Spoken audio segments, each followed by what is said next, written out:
Hey, what's up, guys? Hope you guys having a great day. We got 5 minutes, man, before we go all the way live. 5 minutes before we go all the way live, and so I am, I'm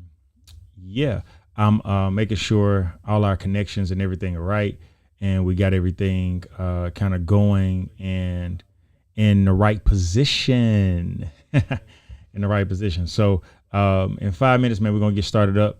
Just want to make sure like everything is good, trying to get everything positioned right, and trying to make sure that you guys will be able to hear me as we go live. All right. Let's see. Boom, boom, boom, boom, boom, boom. Let's do it.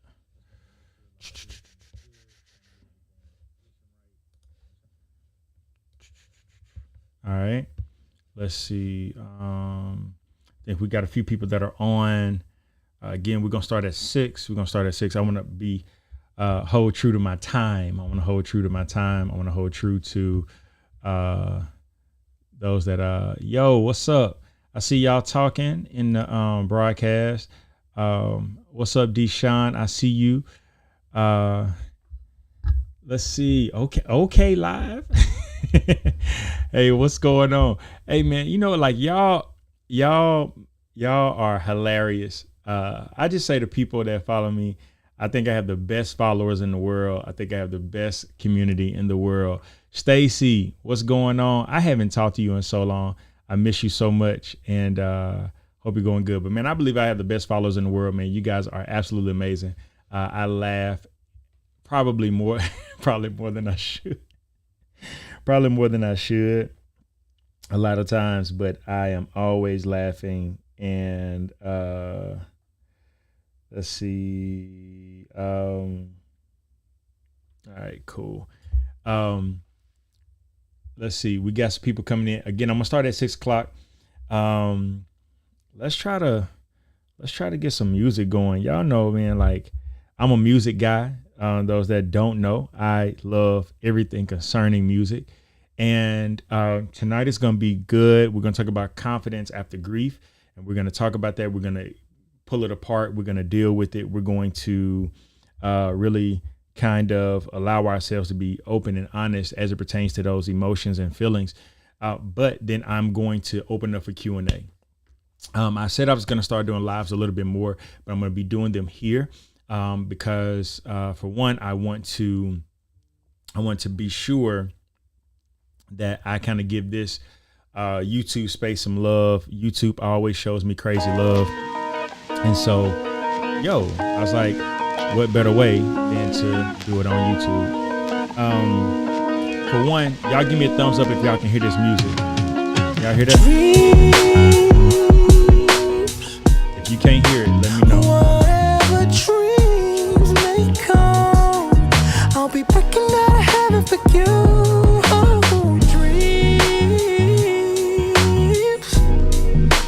Good evening, good evening. Dreams may come, I'll be breaking out of heaven for you. Let your pearly gates open wide. I'ma tell you when. Okay, y'all can hear it. Good deal. Feel a constellation in the sky. You don't need your wings to learn how to fly. Are you afraid of heights? Baby, we should live, cause everyone dies. You ain't angel here, so you qualify. But if heaven's there, then there's paradise. Mercury conscience, automatic flight time shit. To make God complex, you know that it's still much like you miss a gun smoking. Taste it when we lackless, but you prefer exotic. Smoking on that blue dream. Whatever dream. Yeah, I'm happy to cut it. Yeah, I know. I'll be breaking out of heaven for you.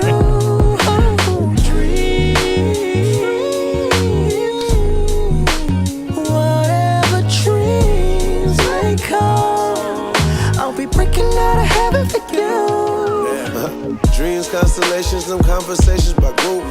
You possess a golden touch, don't need makeup to glue. Your intuition is competition for most, that's no lie. Your finishing touches cover flaws under your both eyes. What's up, guys? All right, let's get started, man. It's 6 o'clock on the dot, and I want to be sure that I give us the space to have open, honest conversation. And I'm going to give a few rules to this before I hit record on my board. All right. Before I hit record on my board. What I also am going to do is that I'm also going to go on to my IG and I am going to delete the post that's on my page. Part of the reason is because I want us to, this is all spare of the moment. I'm going to be doing these quite often, dealing with topics and topics that you all have sent me, topics that you all have asked me to cover, and topics that you all have highlighted that maybe you are dealing with, or maybe that you probably need some type of reassurance with as it pertains to just us growing individually. I'm all for growth across the board, man. And that's really what I want to do. I want to open up my life and allow people to grow through my imperfections, my failures, my shortcomings, my insecurities, my rejections, areas where I feel like I should do better, areas where I feel like I am growing, but not probably growing fast. Well, I ain't gonna say fast enough. Fast as I would like to grow. Let me say fast as I would like to grow. And then I'm gonna open it up for Q&A. But I don't know if there is anybody in this group right now. I think we got like 25 people on, and that has literally said that you have been through a lot, and a part of that process of going through a lot. And I'm going to highlight Stacy's question right here. Stacy's comment. She says, "Oh, wow, I need to hear this after the loss I have had this year." A lot of us have been at this place right here. And Stacy, thank you so much for being open and being honest and being transparent, because a lot of times what happens is that in grief or when we experience grief, or when we experience a separation or a change. And also, let me just say this before I get into this. Grief does not have to mean death. Grief does not have to mean death. A lot of times we automatically say grief is death. Somebody died. Not necessarily. Grief is a process of emotions from any normality that now has switched up. So you can grieve a job that you lost. You can grieve a relationship. Nobody died. Maybe you view it as the relationship died. Or you can grieve the normality of just functioning one type of way. And even when you have gone through the vicissitudes of life, then you could grieve the transition processes of something different. And I say that because I want us to understand this principle that we can grieve. We can grieve the transition. Let's say your child goes off to college. You can grieve the fact that they're no longer there. They're still alive. They're still here. They're still breathing. They're still alive, but you still can grieve that process. And so I think it's very important for us to highlight that grief is not just the death of a person. I want us to get that. Grief is not just the death of a person. Okay. Grief is not just a death of a person. Please get that out of your head, that grief can be a job, divorce, kids moving, you transitioned from one place to another. And also understand this, that you can be in a better place. Hear what I'm telling you. You could be at a better place and still be grieving the old place, even though the old place wasn't as good as as the new place is. You still could be grieving that. You still could be going through types of emotions as it pertains to your level of grief and your level of adjustment. Understand that you can grieve. You can still be in a grieving process. Something can be better and you still can grieve what once was. A lot of times this is what catches us. And I've counseled people that have went through domestic violence situations or whatever the case may be, deal with domestic violence, been in an abusive relationship and then get out of the abusive relationship and then, spend that time alone, self-discovery, finding out who they are, all of those amazing things, and then get into a new relationship, and that relationship does not hit them, does not do anything like that, but then they're still thinking, man, I miss certain parts of that person. Because our memory plays on us quite a bit. And we only, a lot of times, like when we're out of a situation, we only think about or remember the good things. But sometimes we have to be honest that, hey, it wasn't all peaches and cream when we were there. So let me just talk about this thing of confidence, right? So we talked about grief. Let's talk about confidence. Confidence is a inner working tool. It's an inner working tool that allows you to show up as your best self. It allows you to show up as your best self in certain spaces, places, and situations. When we are confident, a lot of times people, disregard confidence as arrogance. Oh, you're arrogant. No, I'm not arrogant. I'm just confident. I'm confident in who I am. I'm confident in what I went through. I'm confident in who I have pictured myself to be. It's how you view yourself. It is a confidence that I believe that confidence is God's gift to our being. It is a testimony to who he is and how we show up, right?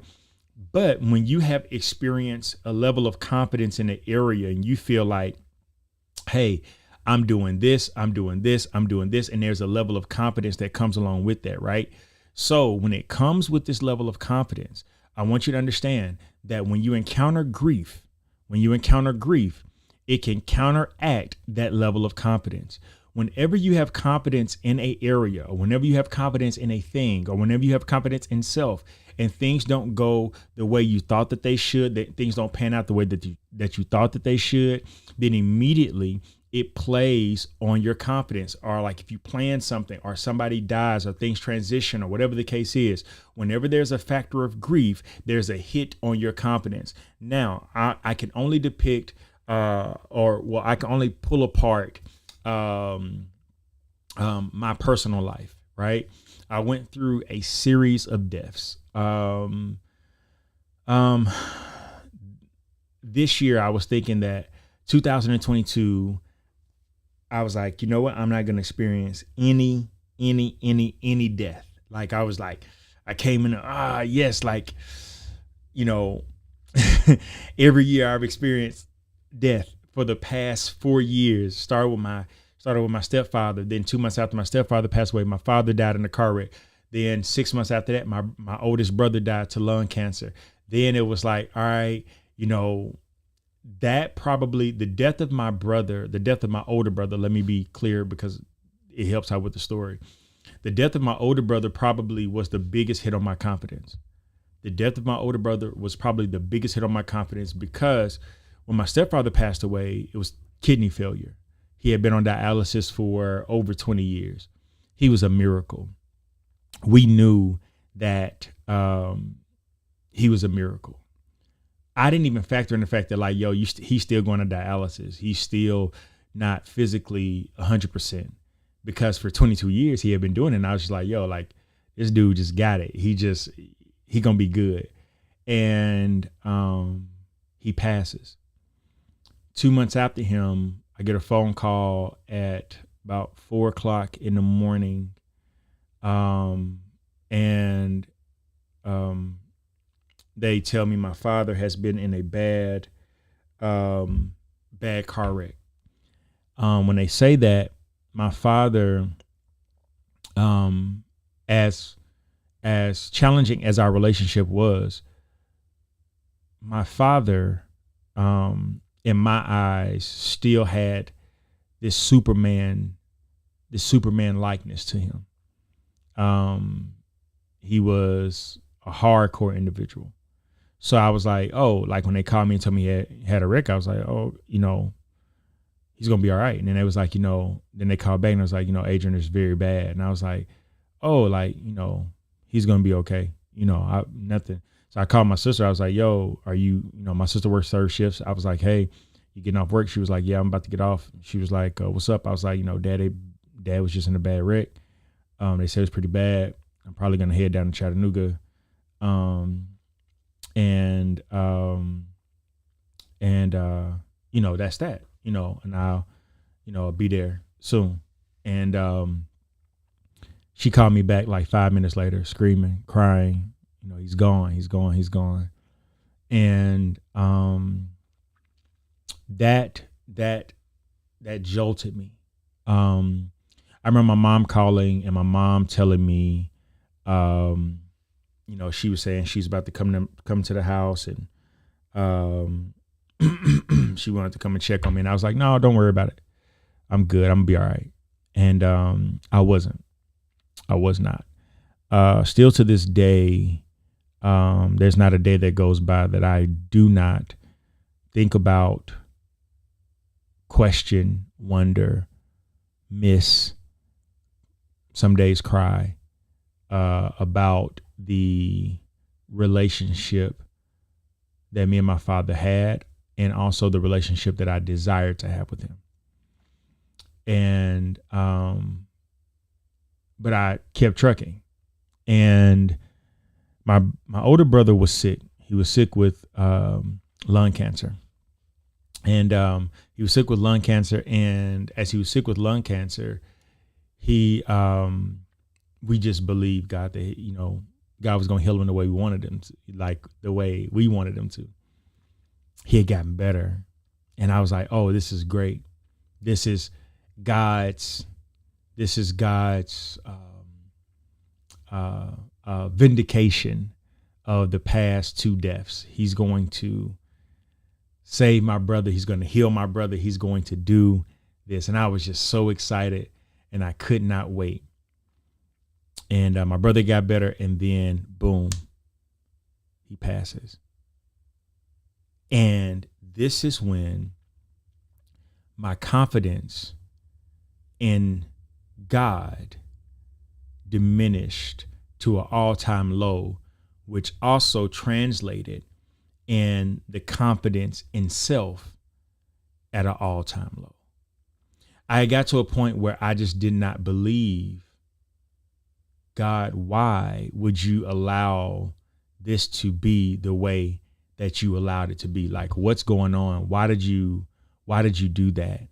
And why would that even be a thing? Why would you allow this to happen like this? Why would this, why would you allow this to transpire the way that you allowed it to transpire? I was pissed to the highest form of pissivity.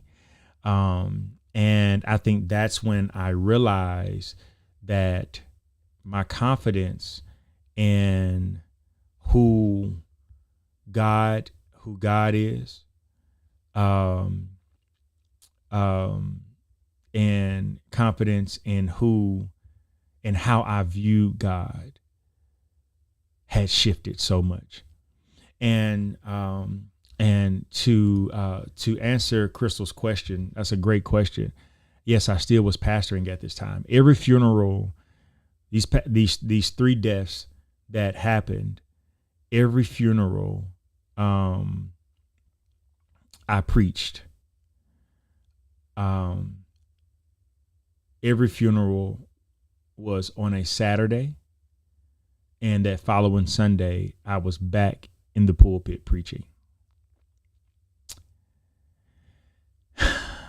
I was at a point, because if I'm honest, for a lot of us, especially, I believe, African-American men, I honestly believe for a lot of us African-American men, we emphasize and we prioritize the concept or the idea of being strong, to where we push ourselves to keep going when we feel like giving up, because we don't want to come across as weak, because we view vulnerability as a weakness. So it's like, if I let you know I'm hurting, I don't want to come across as weak. So I showed up on Sunday. I was preaching. I was trying to teach, but what had happened to my confidence is that I questioned if I really believed God would do the things that I was even preaching. Because what happens when God does not do a thing the way you want him to do a thing, people may say that it's, you operating like you're spoiled, or, if God don't do it the way you want him to do it, then, are you going to stop serving him? No, I didn't stop serving him, but I was hurt and I was confused, and I needed the time.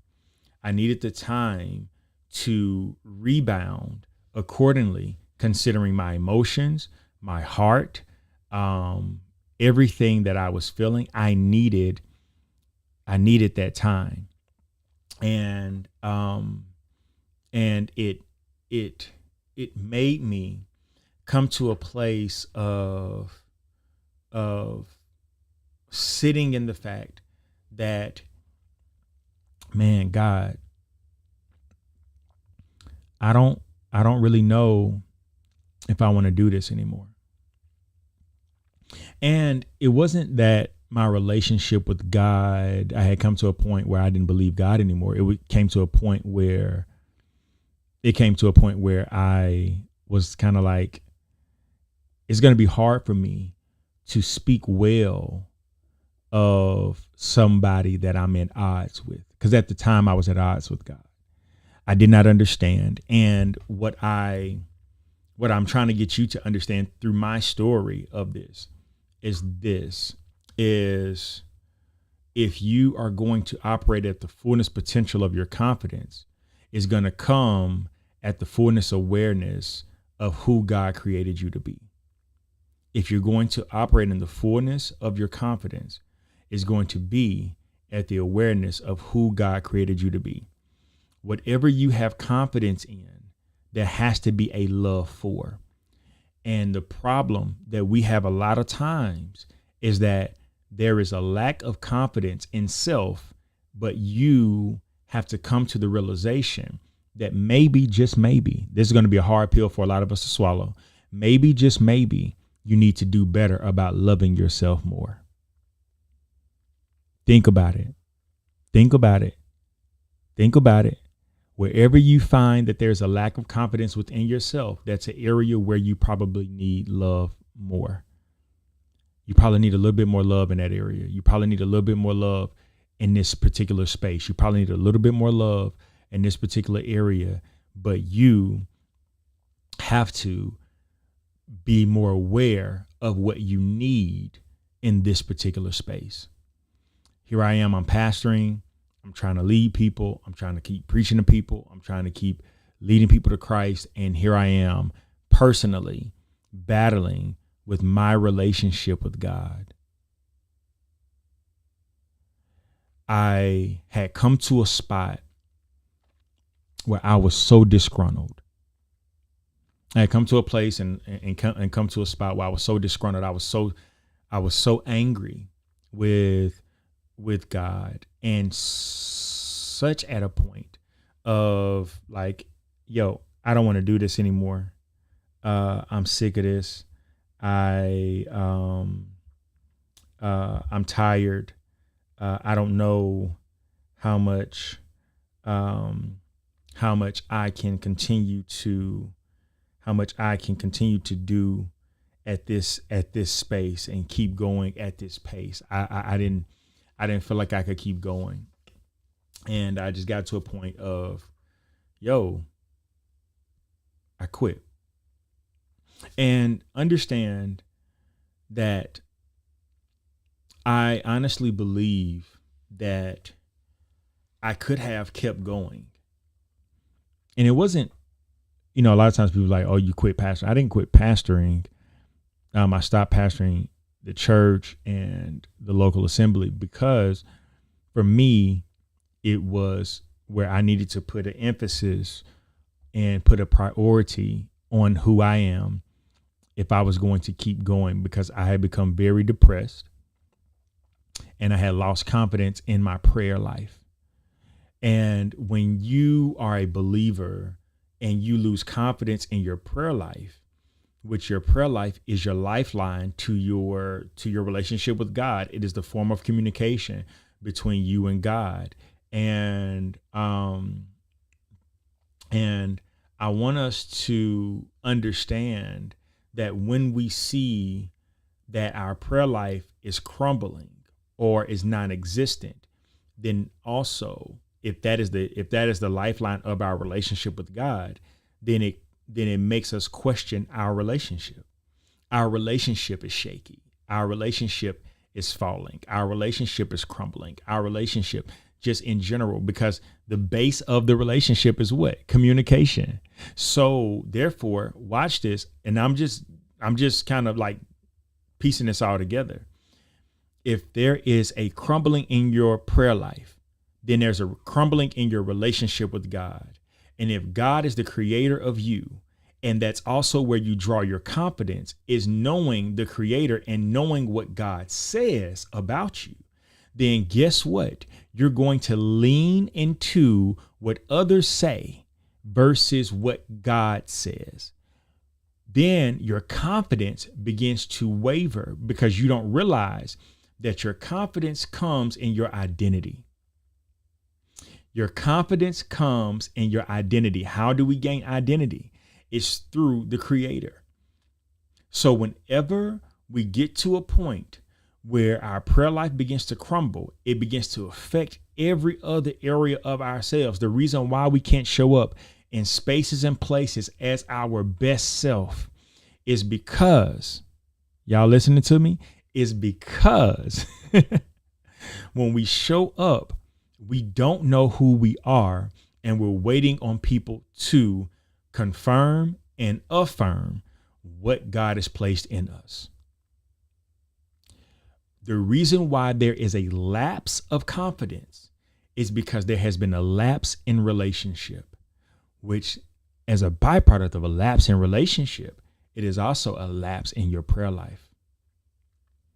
When we get to a point of knowing and identifying this space of knowing who we are, that comes through our relationship and hearing what God says about us. When we hear what God says about us, now we're able to show up into a space of, I know who I am. This is the problem with our culture right now. If we just want to be all the way honest, a big problem with our culture right now is that we are looking to people. We're looking to Instagram. We're looking to social media to do what? To affirm us, to tell us how good we are, to tell us, to tell us how amazing we are, to tell us, if we're good people or not. And then we post things because we want people to see us in our fullness and who we legit are and all of these amazing things. And I think that stuff is great. I think it's great for people to echo and amen what God created. But our problem is that we're looking to social media to give us identity, and we are searching for that because we don't know who we are. And I want us to get to a point where we begin to lock into, begin to rest in who God created us to be. And that's going to come through relationship. Now, I'm just giving you my story and how I began to rebound and rebuild my confidence. And what you all don't know is that even doing this live right now is an exercise that I've given myself to rebuild my confidence. I'm going to get into that in just 1 minute. So you guys are a part of the rebuilding process. One of the things that, it was like, all right, cool. I'm going to transition. I'm going to transition. I'm going to move. I'm going to get into this new space and, trust God in this new space and, allow God to be God. Allow God to be God and all of those amazing things. I had got to a spot and I had got to a place where I was like, man, you know what? God, you legit want me to move into a different space. God began to tell me that me staying in Huntsville, Alabama, this is just me just being honest with you guys. he began to tell me, he says, you staying in Huntsville, Alabama, you're staying because you don't want to experience another wave of grief. He said, I would be staying because I don't want to experience another wave of grief. And then he began to tell me this. And now this is for a lot of you to build your confidence, because I did not have confidence to move and start over again.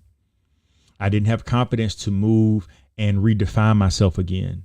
I didn't have, because like the easy thing to do, even though I had heard the voice of God, even though I knew my time was up, even though I knew that I was supposed to move, even though I knew I was supposed to transition, I did not want to deal with the grief. And that goes back to my first point, that grief is not just a death of a person. It's a transition. It's a breaking of normality, what you are accustomed to, how you are accustomed to moving, how you are accustomed to operating, what you are accustomed to doing.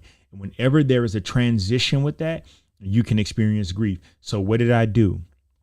I began to talk myself out of every transition that I knew I was supposed to move into, because I didn't have confidence enough in myself to say, I was like, yo, I can't do this again. I can't do it. I just can't do it. I can't build myself again. I can't like go into a new space and know nobody and to move somewhere. No, I'm good right here. And God told me this. He says, on either side, you're going to grieve. On either side of this, you're going to grieve. He says, if you stay in Huntsville, you're going to grieve what could have been. I want y'all to hear this. I want you to hear this. He says, you're going to grieve what could have been. He says, if you go, you're going to grieve what once was. But on either side, so here I am in the middle, and I'm like, oh my God. So you mean to tell me I'm going to feel this no matter what? He says, no matter what, you're going to grieve. No matter what, you're going to experience grief. In an attempt to not feel it, you're going to feel it. He says, in an attempt to not feel it, because what happens with us is that we try to play it so safe. We try to play it so safe that we end up downplaying ourselves because we're trying to play it so safe. He said this, you're going to grieve on either side. So you got to decide, which one would you rather grieve? And then I made up in my mind, I said, I would much rather grieve what once was, what I've already experienced, what I already know. He said, okay, great. And I knew then I had to transition. Now I transitioned, and as I transitioned, I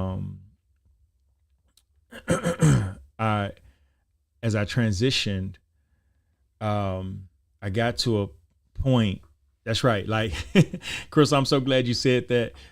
Crystal said it's like pulling the Band-Aid off. How many of y'all can testify to that? Like when you got the Band-Aid and it's pulling your hair, and you either pulling it slow and then you're like, or you can just pull it real fast, and no matter which way it goes, like it's gonna hurt. Like either you got slow pain or you got the quick fast pain, but it's gonna kind of linger for a little while. But like here I am, I'm pulling the Band-Aid and I'm just like trying to go up under each hair to pull the hair down out of the Band-Aid. Like that's me. Like, but on either side of it, you're going to experience some type of pain. You're going to experience something. There's a feeling that you're going to experience, that you're going to encounter. And I had to make up in my mind, right, that I was okay with feeling the grief. I transitioned. I moved. Now, the thing of it is, like, you know, people had their feelings about me moving. People had their feelings about me leaving. But here is the reality. I had to make the decision for myself. I'll never forget my mom.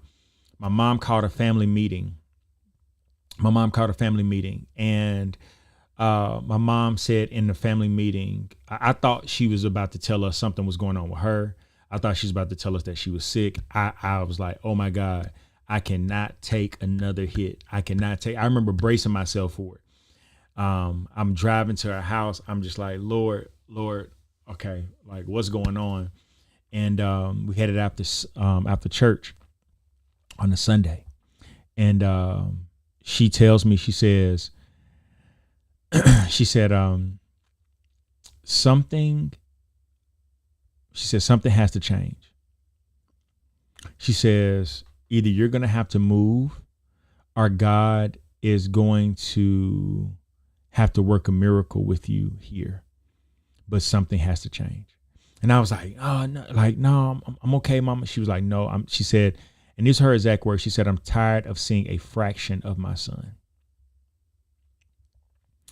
And when she said that, it hit me in my gut. Awful. I'm talking about awful. That thing hurt me so bad. She said, I'm tired of seeing a fraction of my son. And here's the thing. Majority of people around you, when you're going through the process of transition and the process of grief and the process of pain and the process of so and so and so and so, whatever it is, the people around you can see and sense that you are diminishing. They can sense that and see that. But you feel like you're doing okay. You feel like, oh, well, I'm okay. I'm figuring it out. I'm going to be good, and so forth and so on. And that's literally what I felt like. I felt like, I just need a moment. I'll be okay. And she told me, you got to move. She said, you have to move. You have to transition. And I was like, well, no, Mom, I think I'll be okay. And she said, no, you won't.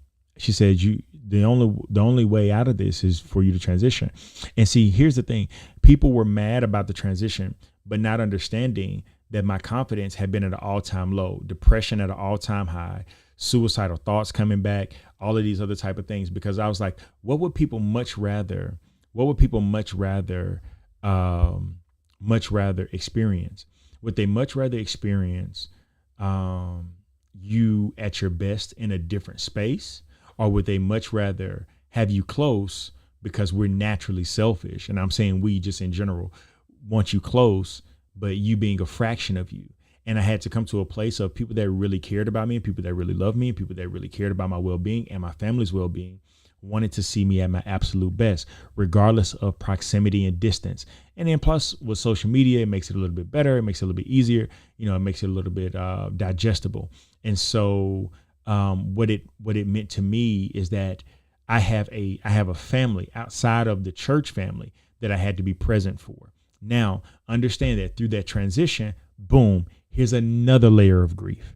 Now, here's a whole nother layer of grief. I'm talking about a whole nother layer of grief, because now I'm going through the transition. By the time Huntsville knew I was living in LA, I had been in LA for probably about 6 months, honestly. I moved to LA in June of 2020. Huntsville didn't know it until December, the end of December, and because what I was doing was I was in LA and I was filming sermons and sending them back to Huntsville. People thought I was still in Huntsville doing sermons. And because we were, on lockdown, the pandemic, it was just a little bit easier for me to still be present and still not be present. But I knew that the transition would have to happen. I knew the transition would have to come. And there was another layer of grief that I was experiencing.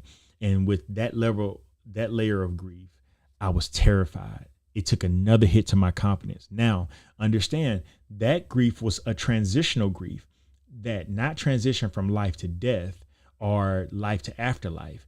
That transition was from every Sunday being at church, helping the church, showing up for people, and then now having to transition. Watch this, guys, because you got to deal with it. Transition to showing up not for people, but showing up for self. I can be honest on this live right now to tell you one of the hardest things I had to learn how to do was to wake up and to be present with what I wanted to do versus what other people were putting on me to do. Now, that was hard for me. I was waking up in the morning and I was like, well, wait a minute. Who need me? Because now I was finding my identity. I had programmed myself for the past, 9 years of pastoring, 10 years of pastoring to my identity was found not in hearing from God, but now my identity was found in being present for other people. This is one thing that I think that our culture has to learn how to do. How do you show up for you? And if the family pulling on you, the church pulling on you, your friends pulling on you, if that all stopped, where do you find your identity then? Where do you find who you are? Where do you find who you are then? Because a lot of us don't know who we are outside of being present for other people. So we develop a Superman or a Superwoman complex that says that I'm needed, I'm valuable because people need me. What happens when people don't need you anymore? Do you have a life, or do you live a life in such a way that you know that you need you? Do you know that you need you? You're at a point where you're saying, yo, I need me. It don't matter who call me. It don't matter who don't call me. It don't matter who show up. It doesn't matter who I need me. I'm so confident in who I am that I know that I need me. Because you have to get to a point where you say, man, before anybody else, I have to be present for self. And I know that's a hard thing to kind of grasp, and it's a hard thing to kind of to gather. But a lot of our days, whether we know it or not, a lot of our days are shaped by doing for everybody else. Do y'all know? A lot of our days are shaped like that.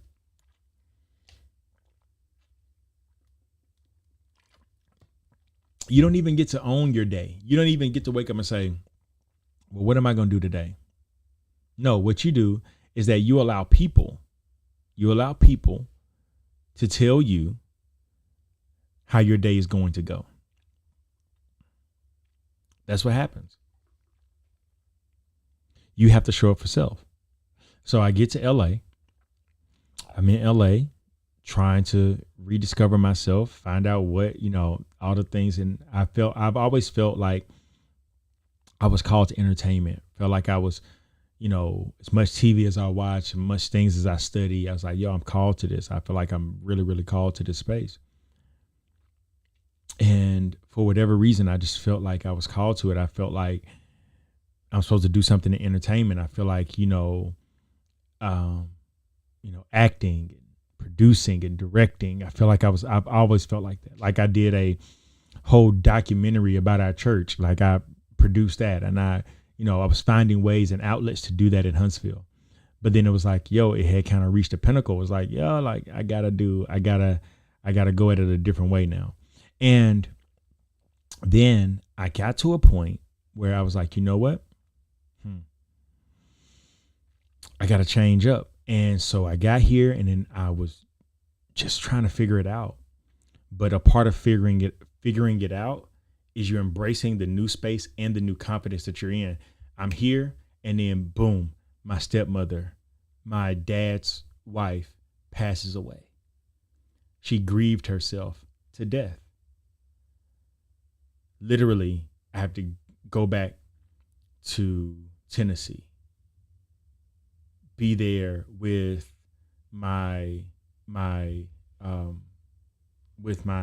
dad's family, my dad's side of the family, because my stepmother now has passed away, and dealing with that. I'm like, man, geez, it's one thing after another. It seems like I'm not getting a break. And then after my father had passed away, me and my uncle developed a strong relationship, and my uncle was managing actors. My uncle was managing, actors. Like at the time, he was managing Da Vinci, which you probably know Da Vinci from, if you follow my YouTube page, you see him on my, he did an episode of Mannerisms, but he's now Terry on the BMF story. He was in Grownish. He was in All American. He was managing Da Vinci when Da Vinci was on All American. And my uncle was like, yo, I manage you. And my uncle got me signed to an agency for acting. Like I did my reels. And I was like, oh, things are just taking off. But every time it came time for me to do a self-tape, I second guessed everything about me. Why? Because my confidence was still struggling. You can be in a new space. You can be operating with the new grace. You can be operating in a new headspace, and you can still be struggling with your confidence. I was struggling tremendously. Listen to me, guys. Like 62 of you guys on. Listen to me. I'm telling you right now, I was struggling so bad with my confidence that every time I would do a self tape, like you got to get in character, and you got to, in the back of my mind, I'm like, man, I'm not doing good. What's going on? Like literally what was happening was I was sabotaging in the back of my mind what I actually was doing. Let me help you. When you're struggling to redefine your confidence, what is going to happen is that you're going to find yourself trying to talk yourself out of what you are currently doing. The only best story to kind of depict this is when Peter was walking on the water. He was doing it and then began to look at his surroundings, and then he began to drown. He put his attention off of Jesus, put his attention on the water, because there was an internal battle that was going on within his head and within his psyche of who he is and what he was doing to what he knew that he should not have been doing. By his own power, by his own might. This is where confidence is. It is the confidence that I am doing the supernatural because I did the natural and he applied the super.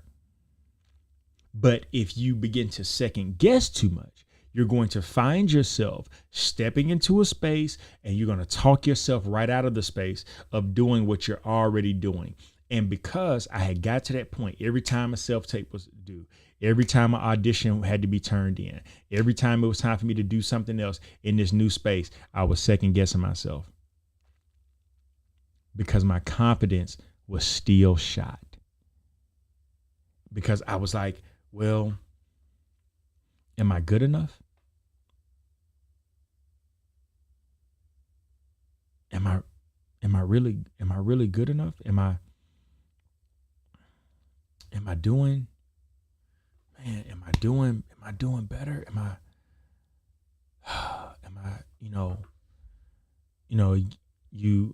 You get to that, you get to this place where you're just like, yo, I don't know. And you begin to second guess it, and you begin to, and then after a while, you just start doing bad because you think you're doing bad. Whatever your mind tells you you're doing it. You're doing it.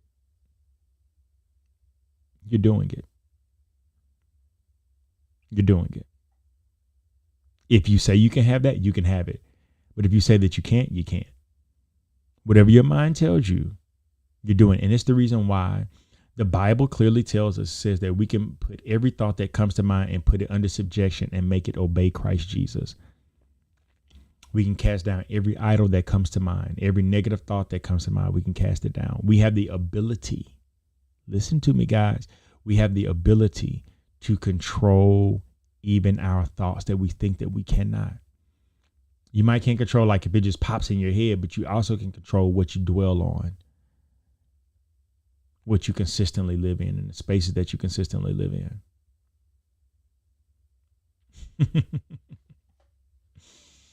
I'm telling you.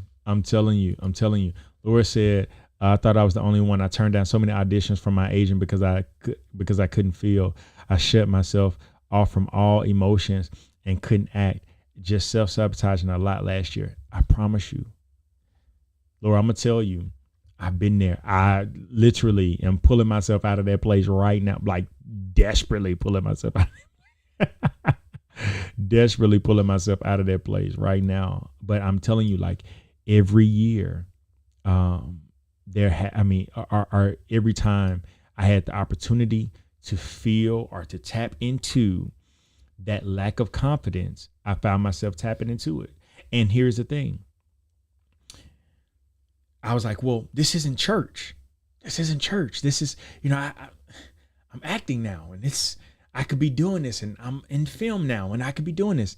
It's not church, but confidence transcends to every area where you are supposed to show up. Because what did I do? I started to see it not only in my auditions, I started to see it on social media. Like I would have anxiety before I press send to post a picture. Literally, I would have anxiety. I'd be like, well, I don't know. I don't know. Like it could be a quote, and I'd be like, well, I don't know. I start second guessing the quote. It's not good. That's not good. I don't know if I'm communicating that the right way. I do a video of me talking and teaching on something, and I'd be like, no, people don't want to hear that. Because my confidence was shot. Whenever there is a diminish of confidence, there's also a diminishing of showing up. In order for you to show up, there has to be a level of confidence that you operate in. In order for you to show up, there has to be a level of confidence that you operate in. Whenever you are questioning if you are going to show up, a lot of times it is a lack of confidence. It has nothing to do with the fact that you don't want to go to that event. You know how we make them promises that I'm going to go, and then the day of you be like, man, I don't feel like going. But yeah, that's natural. And sometimes we hit that place. But I'm going to tell you, a lot of us, we're not showing up because we're lacking confidence. It has nothing to do with your outfit, because you can put on the most traditional, cheapest outfit on the planet and show up and walk in that space like you got on, Goyard, Louis Vuitton, David Yurman, Gucci, Chanel, Fendi, Prada, Dior. Like you can walk in like you own the place because of a level of confidence that you have. But a lot of times we're not showing up, and we are canceling. Canceling. That's the right. We are canceling on events because we are not embodying a level of confidence. And then we try to create all types of other issues, and this is a problem here, and it's a problem here, and it's a problem here, and I don't like this, and I don't like this, and I don't like this. No, baby, your confidence is just shot. Your confidence is just shot. So how do we get it back? Let me dive into this. I had come to a point where I was finding myself with that lack of confidence, talking myself out of so many spaces that I was called to be in, so many spaces that God was literally opening up doors for me, guys. And I literally stood in the doorway of the open door and did not go into the room. I literally stood in the doorway to the open door and did not go into the room. I honestly, not to say punish, because I don't like that terminology when it comes to believers, like, oh, God is punishing me. I don't believe God punishes us. I believe that we have lessons that are to be learned, but it's not from a punish perspective. I believe right now, these past 2 months for me have been the most challenging since I've been in LA. And I've been asking God, what's going on? Like, I'm where you want me to be. And I'm coming up on 2 years that I've been in LA. Like, what's going on? What do you want? Like, what's happening? What's up? And these past 2 months have been the hardest. And I believe it was God's way of saying, if you would have been obedient to the doors by now would have made manifest what you need to live in now. So now I got to take you through such a trusting season where all you can depend on is me in order for me to build you up to where I know that you need to be. So I'm going to fast forward this. So, because I want to give you guys an hour of us talking about it. And then plus I wanted to opened up for Q&A. So I want to give you an hour of me talking and teaching. So check it.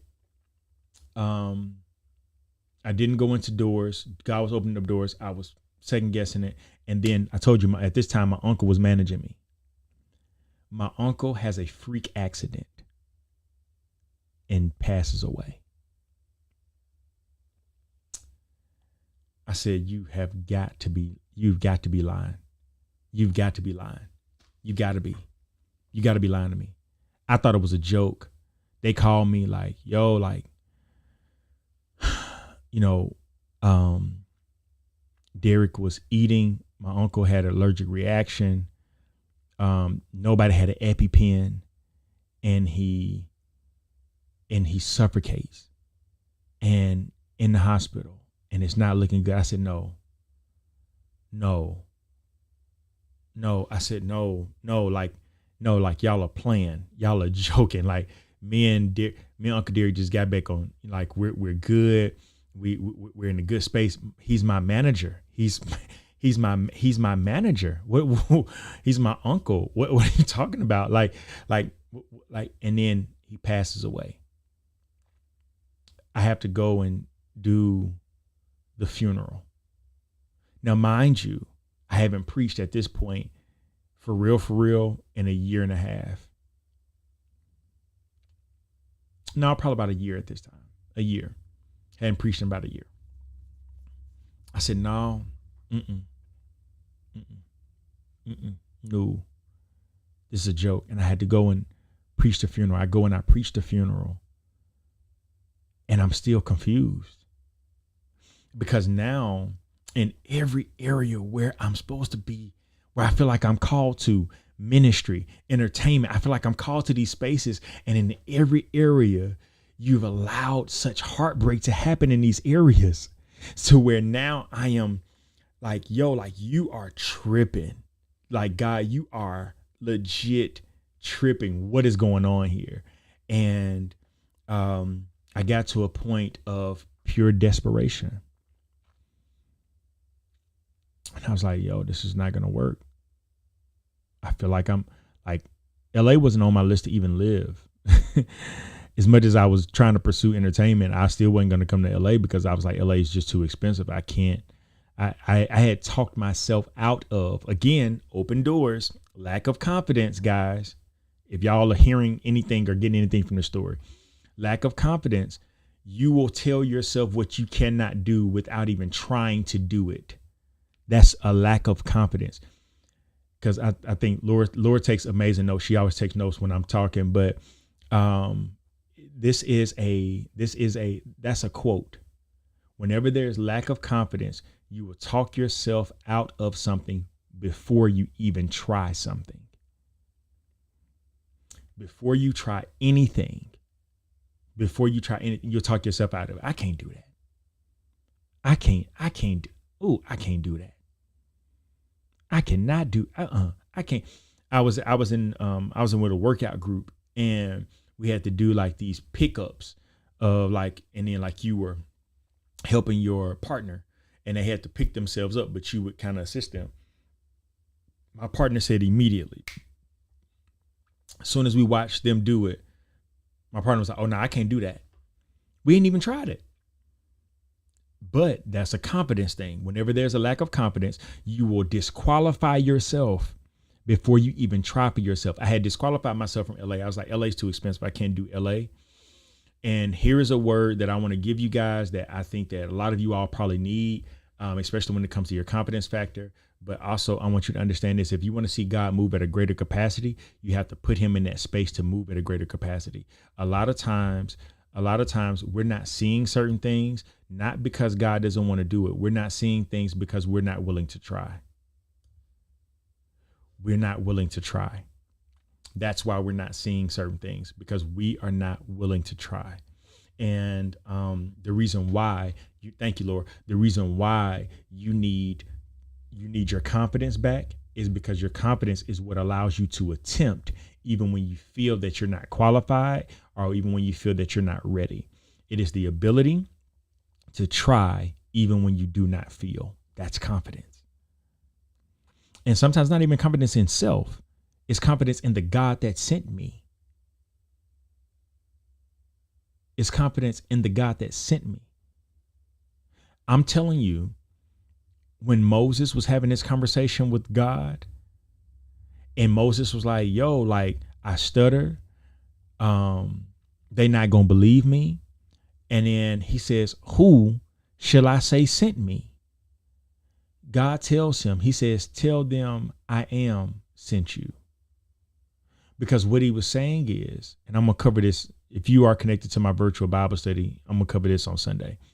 But what he was telling him was, yo, you are going to fail the people, not me. So you show up in the confidence of me, not in the confidence of you. Now, understand, it goes back to the point that if you are feeling a lack of confidence, it's through a lack of relationship. When you are in relationship, I have what he says that I have. So therefore, I know it. I can show up as it. And it's not about me being arrogant. It's about me knowing who told me to come. So when I come to LA, it's like, I'm not coming in my own power. I'm not coming in my own might. I'm not coming with my own finances. As hard as things have been these past 2 months, the reason why I have no lie to tell you. When I woke up today, my account was at an all-time low of what I have had since I've been in LA. Literally today. And I was like, you know what? Cool. Let me go out here and try to make some stuff happen. And then I said, you know what? Whenever I feel like this, let me go out and encourage some more people. Because here's the thing. Whenever you don't have the money for, whatever you don't have the money for, God will tell you to look at what you have. And then he'll say, encourage somebody beyond where you are and see if, as you encourage them, won't I encourage you? I didn't do this on my own. I didn't pull myself to LA by myself. I didn't open up the doors for me to come to LA by myself. And this is how you start to rebuild your confidence, is that you rebuild your confidence when you know who sent you and when you know why you are where you are. Because the reason why there could be a lack of confidence after every hit that you take, after everything that you deal with, after everything that you go through, every death, every transition, every loss of job, relationships, divorce, breakups, all of that type of stuff, is that I'm showing up not because I feel like it. I'm showing up because God sent me to this. He sent me to show up. He sent me to this place. What I'm telling you right now is literally this, is that your confidence is going to be found at the cusp of the strength of your relationship with God and at the cusp of the prayer life that you begin to have. I'm going to give you some practicalities before I open it up for questions. But after my uncle passed, after doing his funeral, I was like, you know what, God, I'm gonna keep going. I'm gonna keep going. That's how I'm gonna keep going. I'm gonna keep doing it. I'm gonna keep showing up. I'm gonna keep showing up. Cheryl, I saw you post that thing in there, that Cash App. I'm gonna get you later. I said I'm gonna keep showing up. I'm gonna keep doing it. I'm gonna keep doing. I'm gonna keep. And my mind was made up. I was gonna keep showing up as a tribute to my uncle.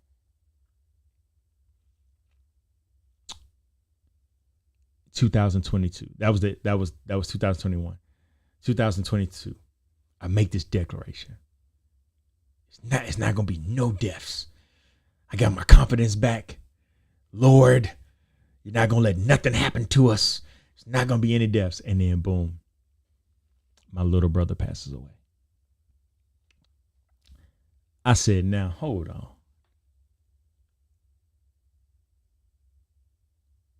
Stepfather, father, older brother, stepmother, uncle, and now little brother.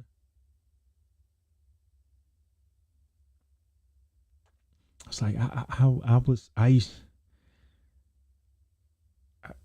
That's my little brother. Like, he's supposed to see me. He's supposed to be at my funeral.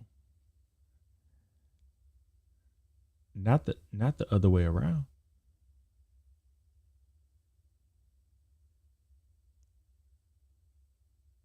And I said, well, I don't have no more confidence to give. I have nothing else to give. And I had made up in my mind that I was going to pack up and leave LA. And I didn't know where I was going to go.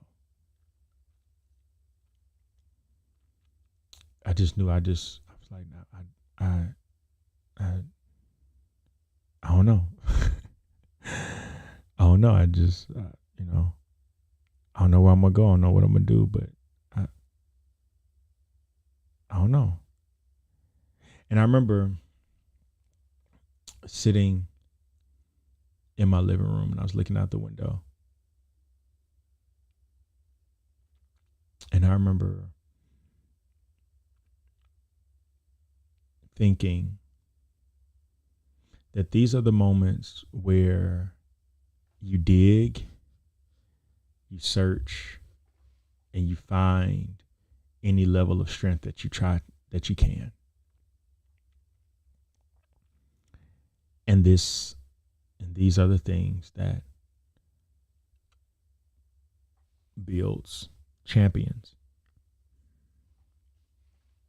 And I made up in my mind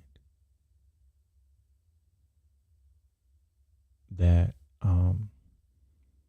I wasn't going to quit, that I wasn't going to give up. But that all came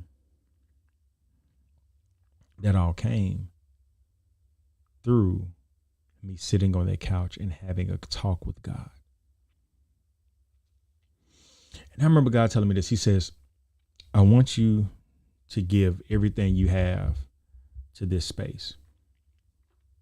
And he was referring to LA. And I said, okay. He said, just give everything you got. He says, if you lose everything, life is short, and you're starting to realize that. And because life is short, you owe it to yourself to put everything into it. And I said, yeah, I agree. I said, I'm the last male in my immediate family. I have my little sister, have my mother, have my daughter. And then I have who I call an older brother. He's not my birth older brother, but I call him an older brother. And I said the confidence is going to be built through my relationship and through my prayer time. So I need to know what you say about me versus what everybody else says about me. And then also during this time, I realized that whenever you are in pursuit of knowing what God says about you, you're going to hear what everybody else assumes about you and what everybody else has to say about you. So you're going to have to guard your ears as you build your confidence. You're going to have to guard your ears as you build your confidence. Did you hear what I said? You're going to have to guard your ears as you build your confidence. Because everything that's said does not need to be digested or even heard at your ears. So now, what am I doing now? What are the practicalities of me doing this? For one, practicality. I've told you, practicality is consistent prayer time. And guys, I don't care what that looks like. I don't care what that looks like. Marcus Wynn, I love you so much, brother. So good to see you on here. What does that look like? What is that? It's prayer. It doesn't mean, oh, I gotta stop what I'm doing, pray and talk to God and I don't need to do all of that all the time. But that means consistent conversation with God. When I walk to this office, I'm blessed. Let me say this. I'm blessed that I've had people every month. My office in my podcast studio, it's like $2,500 a month. But people's like, yo, if you start doing Bible studies or if you keep doing this or you keep doing this, like, we're going to help you out. And like, I've had people that have come and partnered with me every month where they was like, yo, we want this content. It's like, they's like, yo, we're going to treat it like paying a mortgage on the church. We want to help you. As long as you keep doing what you're called to do, as long as you keep building platforms, as long as you keep speaking, and as long as and I'm saying that for a reason. So number one is consistent prayer time. Number two, listen to me, is you leaning into the people that want to help you. I'm going to tell you why. If number two is leaning into the people that want to help you, because the people that want to help you will start to build your confidence without you even knowing it. Because what they're saying is that your voice is needed.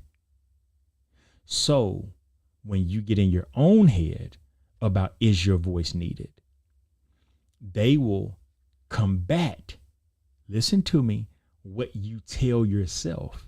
Because what they're saying is, yes, it's needed. And matter of fact, it's so needed that I'm willing to help you.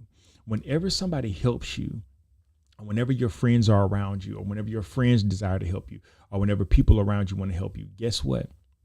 That is confirmation that you are needed in the earth. If you have two people in your phone that you can call, that you consider friend, that you consider a loved one, that you consider somebody showing up. And I'm not talking about because they have your same last name. I'm talking about like, yo, like, I consider them a friend. If you got two, if you have two, listen to me. If you have two, I'm telling you that it is confirmation that your voice is needed. So you have to judge and create a space that says, yo, like, if they're willing to hear me, then it means everything. If they're willing to hear me, that means everything. So it's going to combat what you think about yourself. Number three, practicality tool in you rebuilding your confidence. Number three is this. Stop chasing perfection and start gauging progress. Stop chasing perfection and start gauging progress.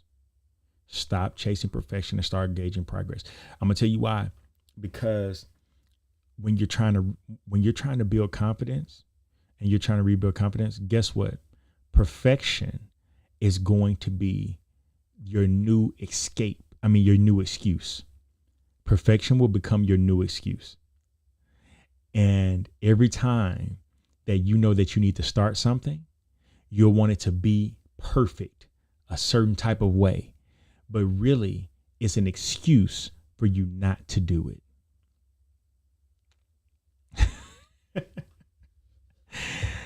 Oh, I believe that's going to help. That's going to help. That's going to help a lot of y'all right there, because I want you to understand, because you'll be like, well, I want it this way, and I want it this way, and I want it this way, and I want it this way. All that is an excuse for you not to do it. And I'm going to tell you why I know. You're on a live right now. that I challenged myself to do today, no matter what I was feeling, no matter what my financial state was this morning, no matter what was going on. And I'm an entrepreneur. I have things. People think that because you have stuff, like you got a lot of money. Like, no, like, no, that's not really the truth. I had good credit, or either like in a previous season was making great money, and I still have this stuff from the previous season. Now I got to maintain it. Now I got to keep it. It's not hard to get stuff, guys. Very easy to get stuff. The hard part is maintaining the stuff that you get. And then what usually happens is that when you're called to create something, or you're called to pour yourself out of this rut of not having this level of confidence, what you're going to find is that perfection will become your new excuse. Oh, I can't. Oh, well, I want it to be this way. Oh, I want it to start it this way. Or I want it to be this way. And because if it ain't this way, then I ain't going to do it. And I'm not going to do it because I want it to be this way. But here it is. All that is an excuse for you not to start. Let me help you. If you start and people begin to view it, or people begin to see it, and then people say, oh, I can help you with managing a camera, or I can help you with your audio, or I can help. Matter of fact, man, listen, I got to connect at the at Guitar Center. I'll buy you a mic. I'll mail it to you. Oh, I got to connect over here. You need a switchboard. Oh, I can help you with that. Oh, guess what? Here's this, so you can go buy you this, because people will see the areas in which that you need help. Here is the thing. They can't see what you are not willing to start. This is why I'm on this live right now. It is the area to build my confidence. The reason people, we're hearing that I do these virtual Bible studies. They were like, man, I mean, you doing virtual Bible studies, man. Why you not posting on social media, man? Why you ain't inviting everybody to come and do them? I'm like, oh, well, I just send it out through my community number. Like, when people connect to my community number, then I send it out. I send a link out through my community number. So I do them every other Sunday right now. It's not an every Sunday thing. So, I send them out through that. You connect to your community number, But also a part of that was me rebuilding my confidence. I felt like the people that wanted to support me were connected to my community number. People that wanted to follow my voice are connected to my community number. People that were concerned about, what I was doing next and all of that good stuff are connected to my community number. So what did I do? I was like, I'm just going to have it on the community number. So what I just started doing them. I haven't posted I posted in my story. I won't post it on my page just yet, because I want to reserve that space for people that really, really, really want to not just be nosy and see what's the next thing that Adrian Davis is working on, but to really be at a space where, I feel like I need your voice. I feel like these Bible studies will help me. I feel like, hey, I need some help in my life, and or hey, man, I'm just glad to see you doing your thing. I want to sow a seed into you. I wanted to create that space for that. And I wanted also, as I create that space, I wanted to build my confidence all at the same time. This is a practical tool with point number 3 that I was talking about, the perfection piece. It's a practical tool in how I'm exercising, rebuilding my confidence. I feel like I've lost so much. I feel like I've lost family. I feel like I've lost friends. I feel like I've lost money. I feel like I've lost a lot during this transition. Even in situations where things were promised to me when I transitioned that were not made good on. And I feel like I've lost an entire lot. But I also feel like God is a God of restoration and vindication. So if I want him to restore an area in me, listen to me, guys. If I want him to restore an area in me, then I have to show him that I'm willing to do what he wants me to do. I have to start somewhere and stop waiting on perfection. This whole system that I'm using to put you guys stuff on the screen and all of that stuff, I was like, oh, I'm gonna wait till I can do that, and I can do this, and I can have a team. That's why so I can have people that can help me run this. No, I'm running this myself. I got to start somewhere. And here is the thing. And I'm about to open this up for Q&A if you guys have any questions with this. Adam did not wait till he got Eve to operate in this call. Adam was operating in it. And then God said, your assignment is so much bigger than just you. The assignment is so much bigger than you. So I'm going to send you some help. Here's the thing. A lot of us are asking for a team. We want a team. I'm going to do a reel on this tonight, actually, and I'm going to put it up. We want a team. I want to build a team, but you haven't even started. So what is the point of him sending you a team if you're not even running the play? You're not even on the field. You need to be active for the team to be created and for the team to be a part. That's what you need. Start being active. Like you want a team? Great. Congratulations. But what do we need to do? We need to start being active. We need to start being active. Like I'm actually writing a note in my phone right now to make sure that I do this, that I do that reel. But you need to be active.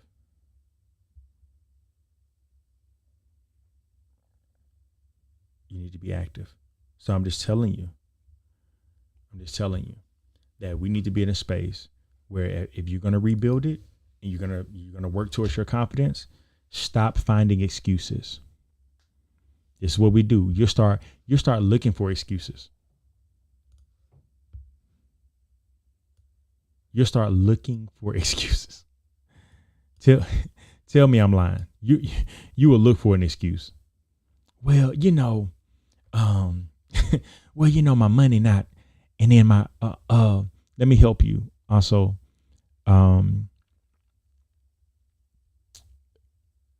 My money ain't right either.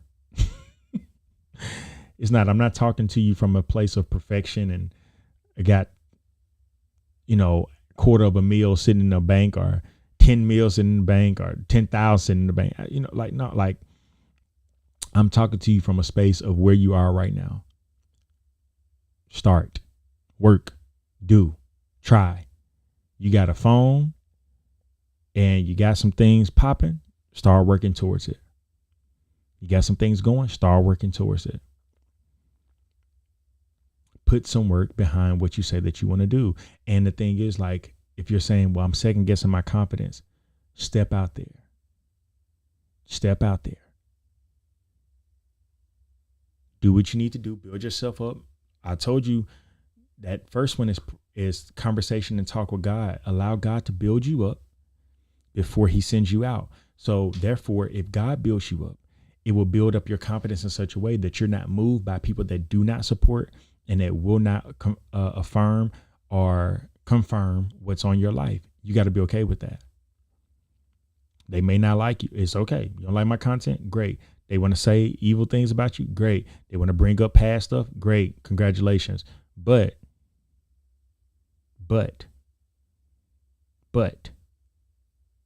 you have to start somewhere. So I hope this has helped. I went over entirely too long on my conversation part, but man, you got to start. LJ, I'm glad you said that, brother.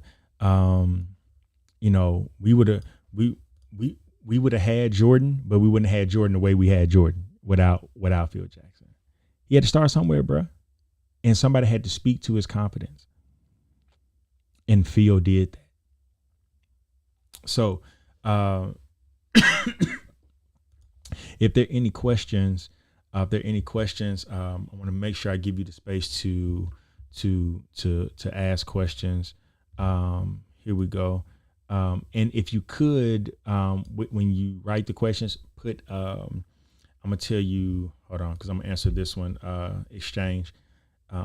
If you could put it like this, I'm going to show you.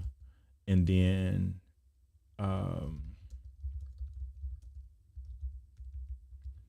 if you can do it the way, like put a Q, semicolon, and then, because if we get quite a few, it allows me to filter through and make sure I answer them, because we probably have questions coming in while I'm answering other questions. So you can do that and I can just search for it.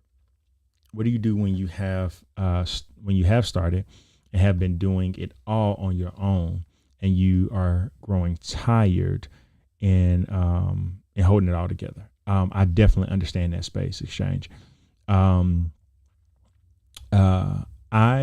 am a proponent to a lot of times when we get to that space where we've been doing it and we've been working it and holding it together ourselves, and we're tired and we're like, yo, like God ain't sent me no help and I don't know what's going on. And, maybe I'm just supposed to be doing it by myself. And I just don't feel like I should be doing this by myself anymore.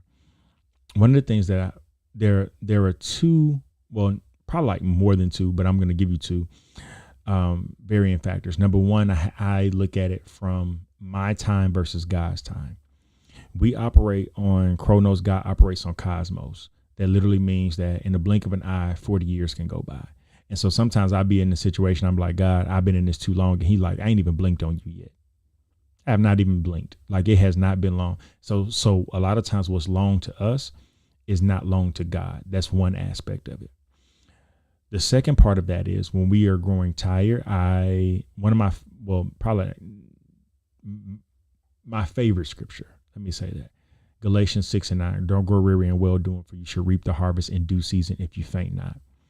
And I don't want to be super churchy with it, but I do want to give you those two principles, because those are the principles in which that I look at for self.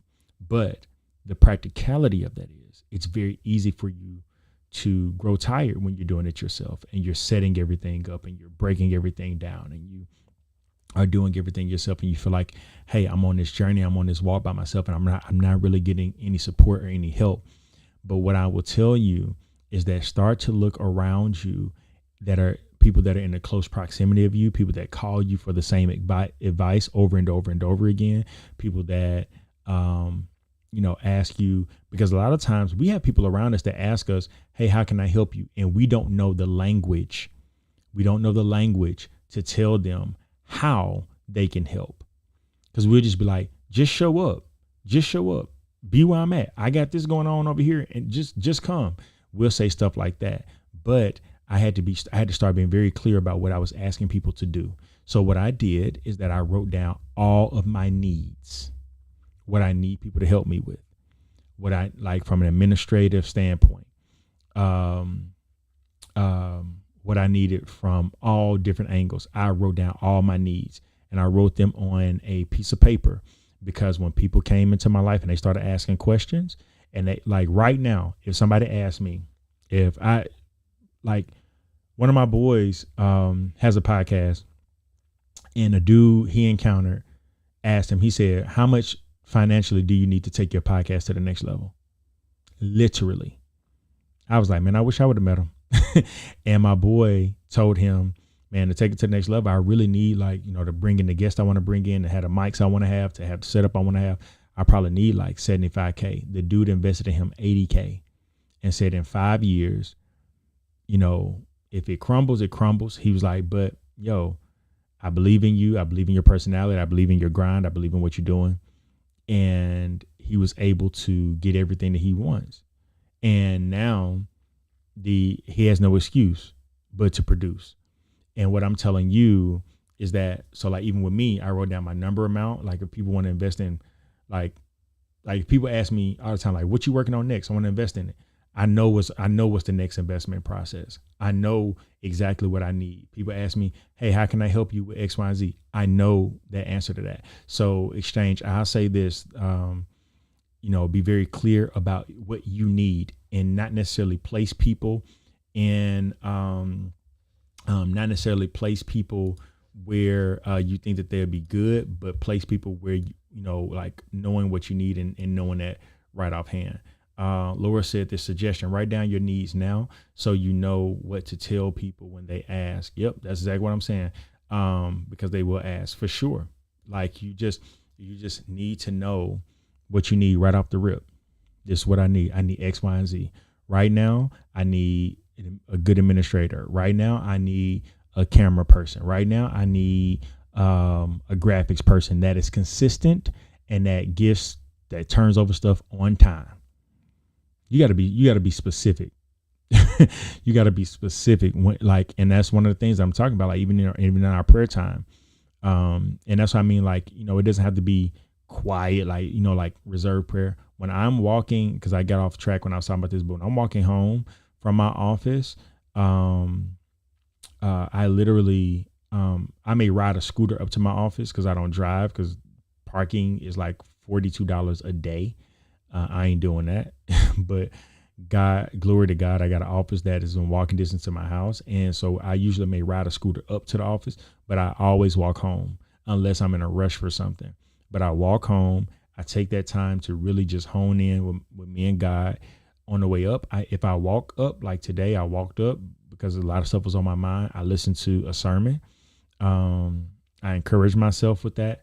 And I build confidence by being strategic with my relationship and my time with God. And I refuse to allow what I deal with and my heartbreak to make me separate. When Paul says, nothing can separate me from the love of God, I, have made up in my mind that, I'm not perfect. I'm human, and I'm not going to keep saying that stuff because everybody says, oh, I'm not perfect. I'm not perfect. No, we're just human. And so I'm going to rest in that, and I'm going to trust in that. I'm going to believe in that, and I'm going to allow myself that time to spend with God every single day. And so when I walk home, it's just me and God, just me and God talking. I don't answer the phone. I don't respond to text messages during that time. I literally just hone in with me and my relationship with God. So hope that helps. Yeah. Are there any other questions? I don't think I saw any others come in.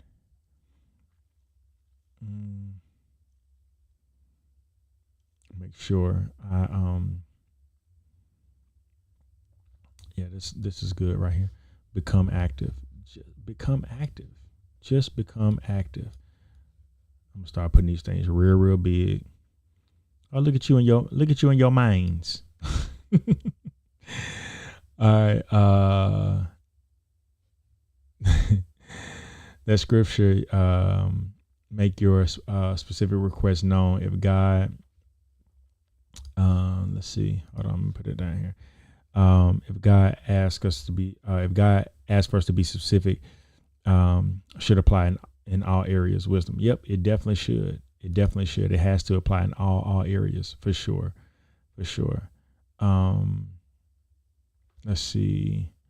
Let's do this one. How should you handle letting people see me in a grieving space in my life? I have a hard time trusting. Man, Grace, that is an amazing question. Amazing question. Thank you for asking that. You have to be very careful about allowing people into a space while you're grieving. And the reason why I say this is because people will prostitute your vulnerability.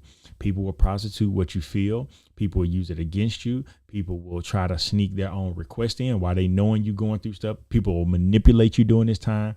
People will sneak into your life during the grieving time. And so just be very careful. And what I say, I can't tell you, like there's a criteria for people to be in a part of your life during your grieving process. But what I will say is that if somebody has not proven themselves to be a good friend or hold information or to see you at your worst, they should not get the privilege to see you during your grieving process. They should not. Nope. Like in those spaces, I'm always open to new connections, new friends, new all of that. But I am a proponent to when it comes to grieving and when it comes to people being in my space during grieving, they have to have proven themselves to be good, trusted company in space. That's what I say.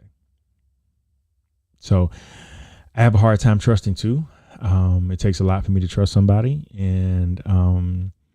But I'll just tell you that you have every right to take the time in which that you need to build that relationship to what you feel. So don't feel the need to rush, because I don't want you to feel like, oh, I desperately need somebody in my life or around my life to hear certain things. Like, no, people are, Crystal Bell said it. She said, people are opportunists. They are, and people are weird.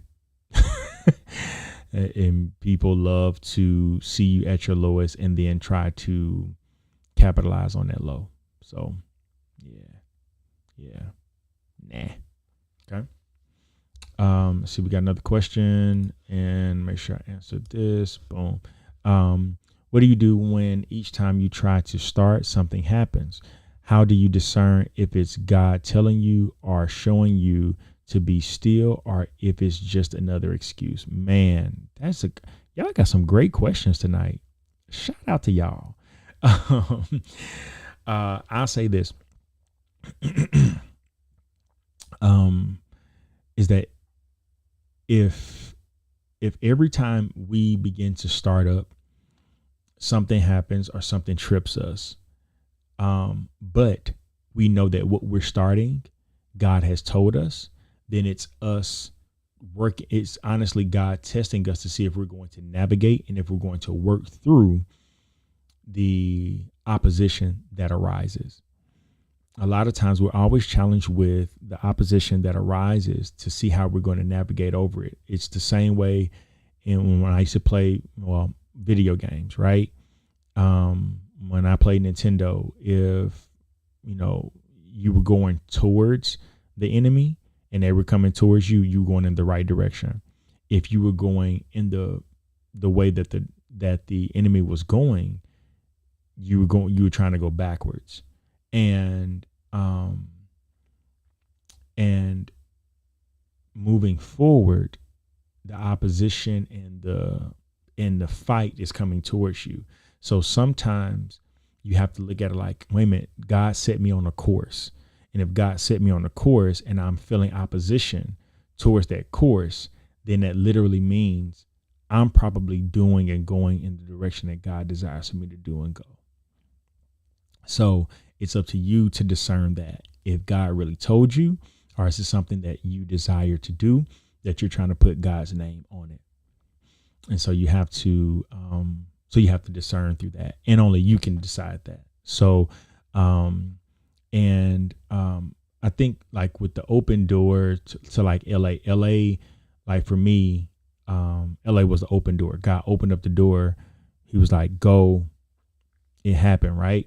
But when I got here, all trials and tribulations started breaking out. Like it was like all types of hell, like going like crazy. And I was like, you know what?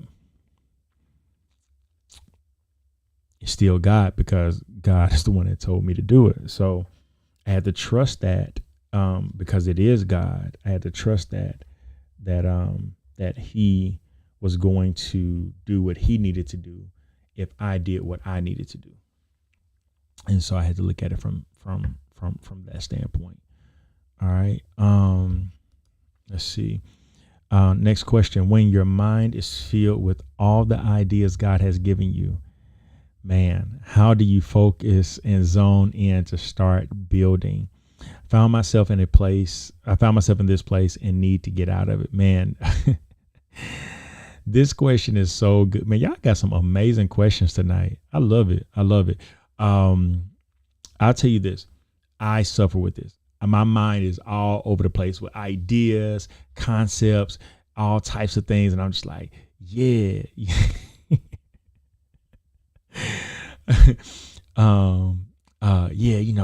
I'm going to do this and I'm going to do this and I'm going to do this and I'm going to do this and I'm going to do it, because I have so many ideas and stuff. But this is what I begin to do. I begin to map out all of my ideas.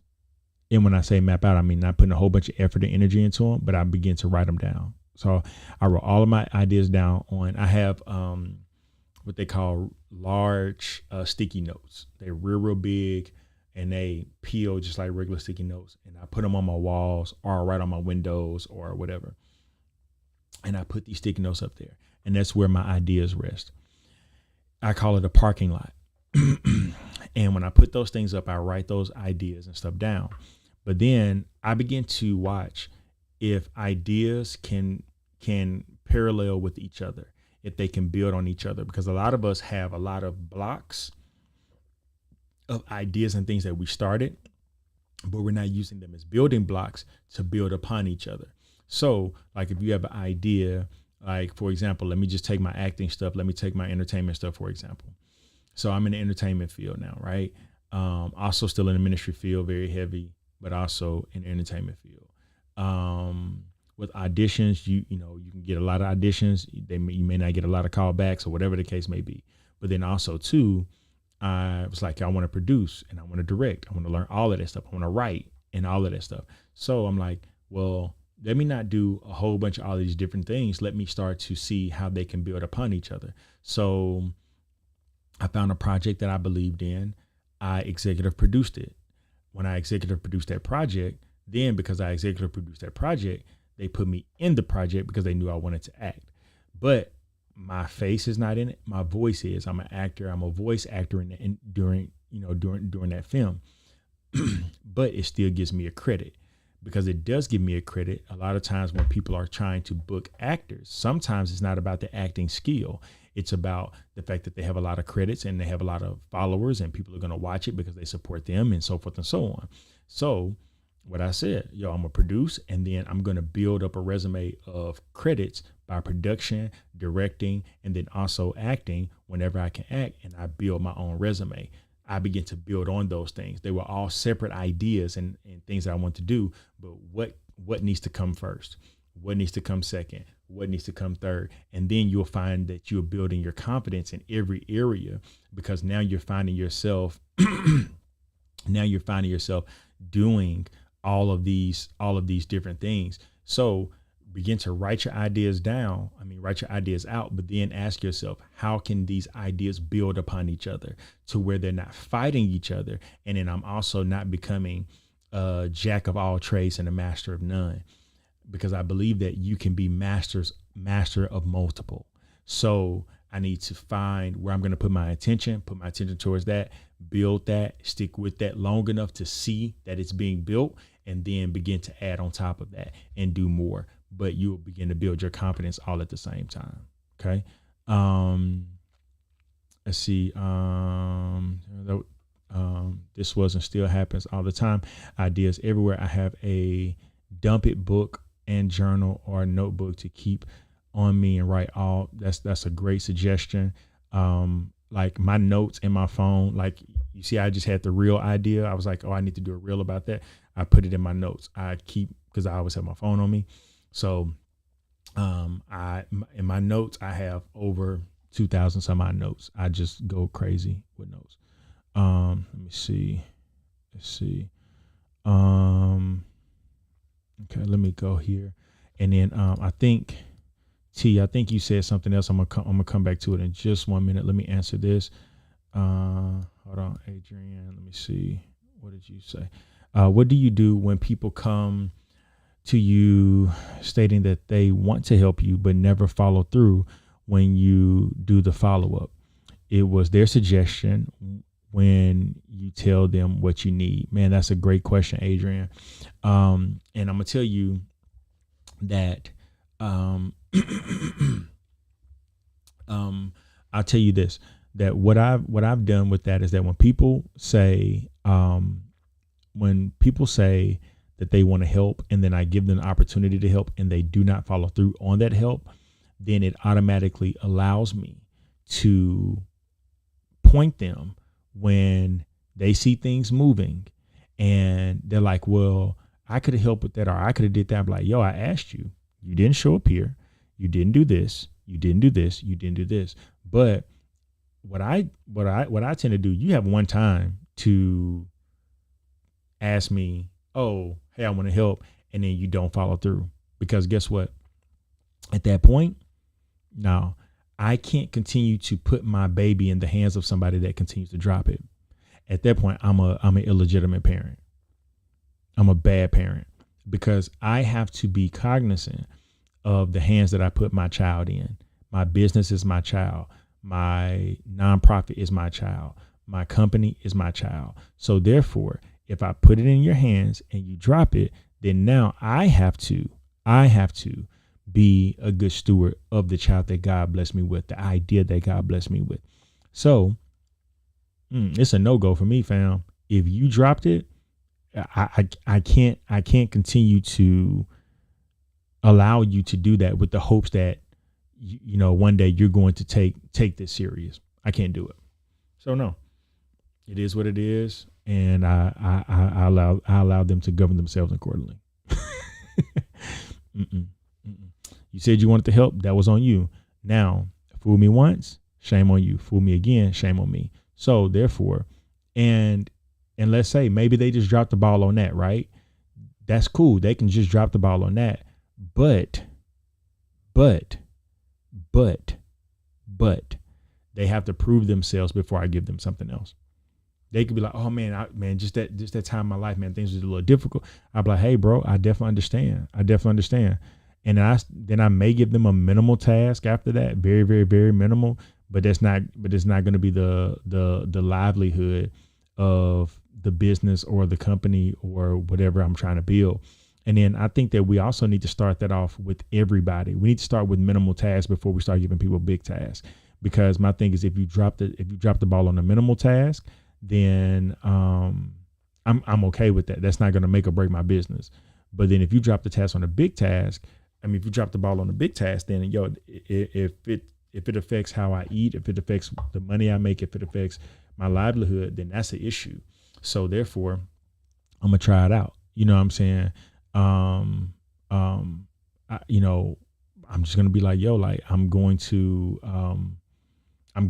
allow this person to prove to me, because there is a level of proof, you know, when it comes to those type of things. So yeah, no. Thank you for sharing this process with us. Yes. For example, clothing, hair, philanthropy. Okay. And so this is about idea mapping. That's good. So we go on ideas. Yes. So like, yeah, like, you know, when it comes to your ideas and you're saying like, yo, I'm going to do this. I want to do this. And like, hey, I want to do clothing. I want to do hair. I want to do philanthropy. Like, what can you do now that's going to build on those things later? Statistics show now, guys, we're about to get into some business stuff, and y'all need to pay me for this. Statistics show that people follow a person before they follow a product. And so you can never go wrong with building your personal brand first, because whatever you build with your personal brand, you'll be able to launch out and build anything else that you want to do on the outside of that. So if you want to do your hair stuff, if you want to do clothing, or if you want to do whatever, but if you build your personal brand, it's the reason why. Let's take Rihanna, for example. Rihanna right now is classified as a billionaire, right? But Rihanna has that Fendi,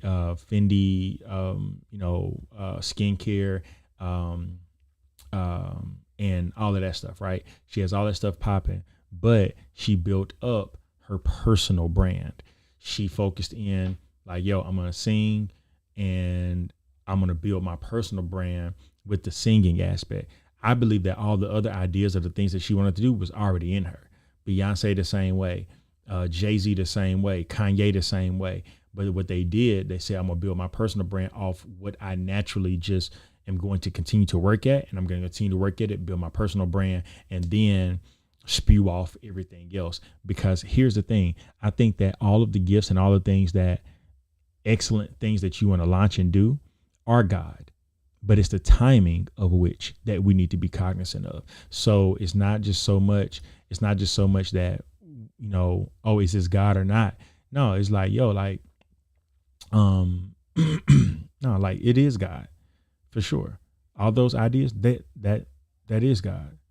But also at the same time, it's the timing that we need to be cognizant of, because we want to be sure of the timing and launching it within the right time, because you can launch a great idea in the wrong time and it'll fail and you feel like it wasn't a good idea. No, it was a great idea. It's just your timing was off. And so maybe you need to build the personal brand. And, you know, I mean, you know, shameless plug, but, you know, that's why I have the Commas Academy right now. Like we just restructured the Commas Academy mentorship program. We meet every Monday. And we're meeting every Monday, and I'm focusing in on them building their own personal brands. They have their products. They do their thing. But also at the same time, it's like you can never go wrong with putting an investment in self to build self. So then that way, when it comes time for you to do all of the other things that you want to do, launching that podcast, launching that clothing line, launching that skincare line, launching a sneaker, a shoe, or undergarments, or whatever the case is, you can do all of that because you got people to buy into you as a person. Because people follow people before they follow a product. The product, I support the product because I know the people. I believe in that person. That's what's up. They're going to try your product out. Now, after they fall in love with your product, then they're like, oh man, it's a great product. But a lot of times people don't know that that's a good product until they experience it. But they experienced it because they believed in the person. Okay. For you, I naturally sing. For me, I naturally sing, but can do so many other things. I'm just like, God, what are we doing? And I think that that's a part of it. I think that when you have many gifts, like singing is not my gift, but I can draw, I can dance, I can speak, I can preach, I can act, I can direct, I can create, I can write, it's so many things, and you can go into so many different facets. But guess what? What allows us to go on these journeys and what allows people to support these journeys is because they bought into the person. And then you got people that will connect with you because of the things in which that you do. I have people that now have started following me because I've started showcasing the fact that I draw. People didn't know that. People didn't know. I was like, oh, like you're an artist. Yeah, man. Like I literally have trophies at my mom's house, and I have accolades at my mom's house for me being the best freelance artist in 13 states. Like but I didn't talk about that because I felt like it was certain aspects of me I couldn't give everybody everything, because it was like, oh, I'm just trying to be a pastor. But then I felt like it was a disservice to all the gifts that God gave me. So now, like when I show these things, people are like, oh, you do that too? Oh, you do that too? Oh, you do that too? Oh man, that's crazy. And so like I told myself that I was not going to draw, like I wasn't taking on clients to draw stuff for clients. But then the Lord told me, he was like, why would you not? And I was like, because, I draw when I feel inspired. He was like, well, if you take on the responsibility, I'll inspire you. So like today, I just took in a client that's paying me X amount of dollars to draw a picture of her and her family. You know what I'm saying? So it's just like, cool, let's get it done. But, those are all aspects, but those are all avenues of where you have to build your confidence in.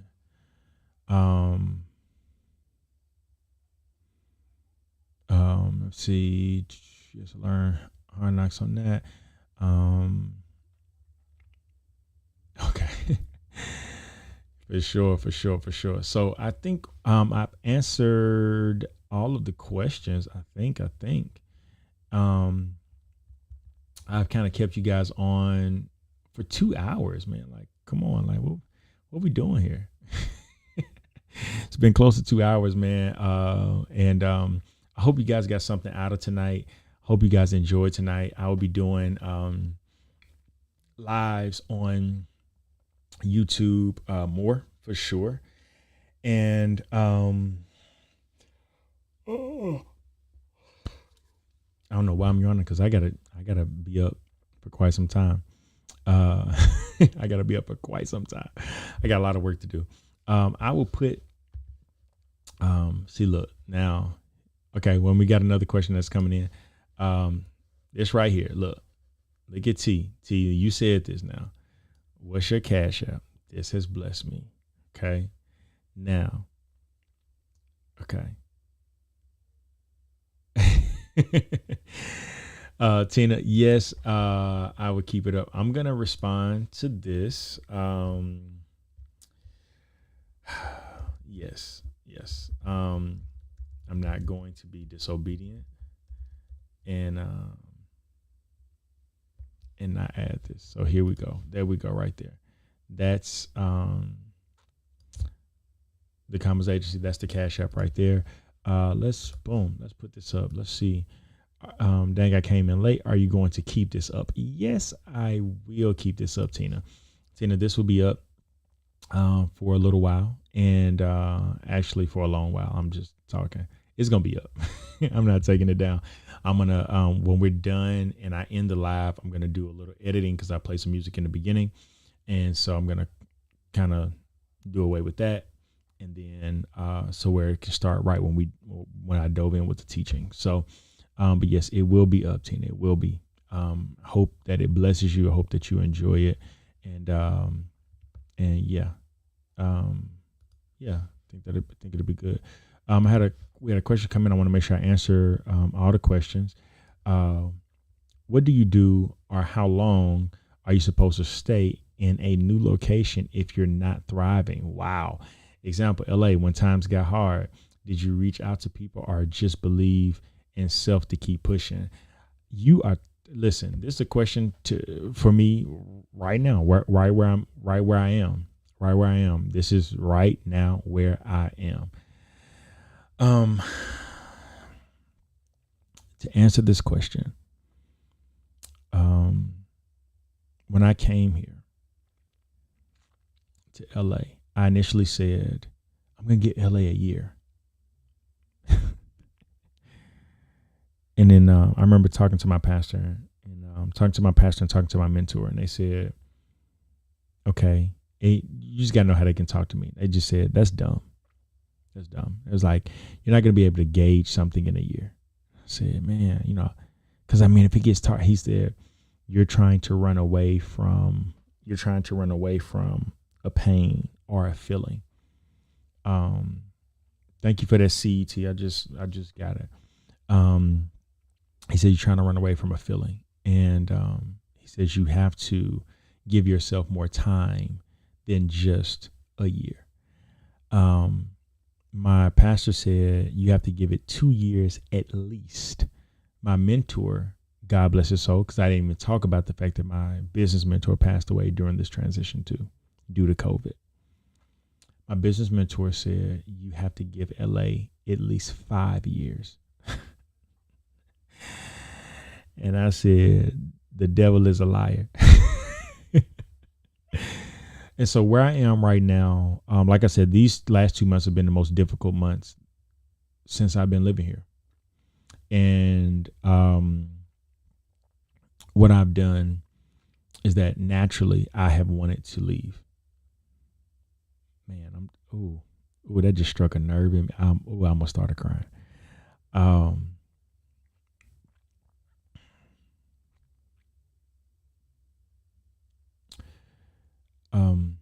I wanted to leave. I was like, man, this is, but I was just at a point where I was like,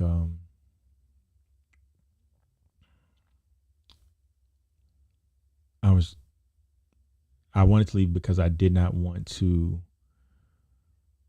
deal with another breakdown in my confidence. I didn't want to I didn't want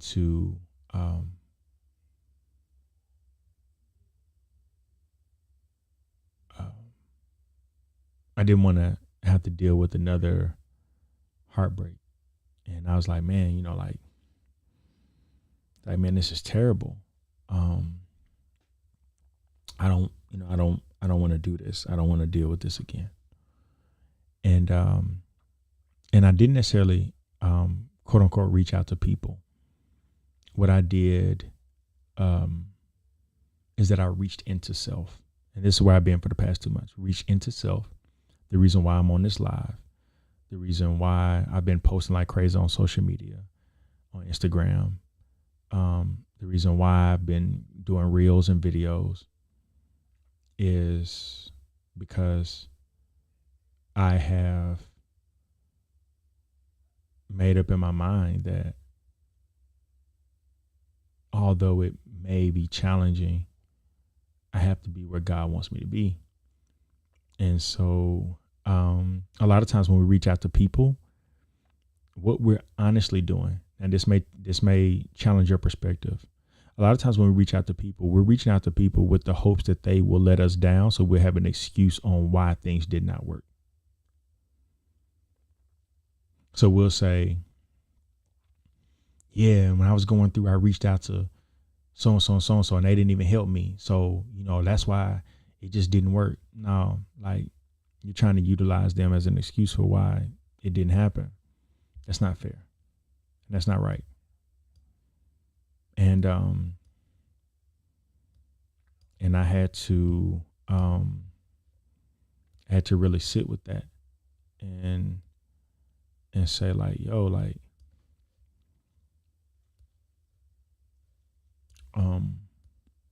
I got to do what I got to do and try my best to make it happen.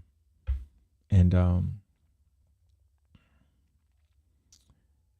we're every day trying to stick it out every single day, because I think that's why it's so important for you to know where God has called for you to be for the season that He's called for you to be in it, so that you don't get so discouraged when things don't go a certain way.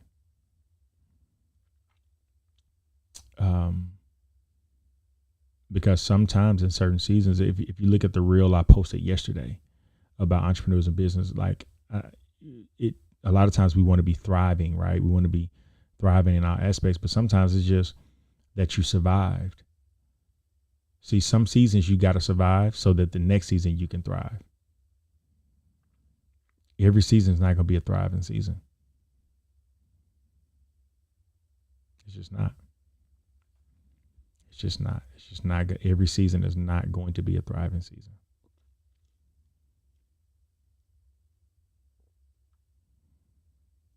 So just keep that in mind. Just keep that in mind. Bird had a question. Let's see. When dealing with grief, how did you get to the place where you made the decision to choose your next once God highlighted the fact that you have to grieve either decision? Man, that's a great question too. And y'all been killing it.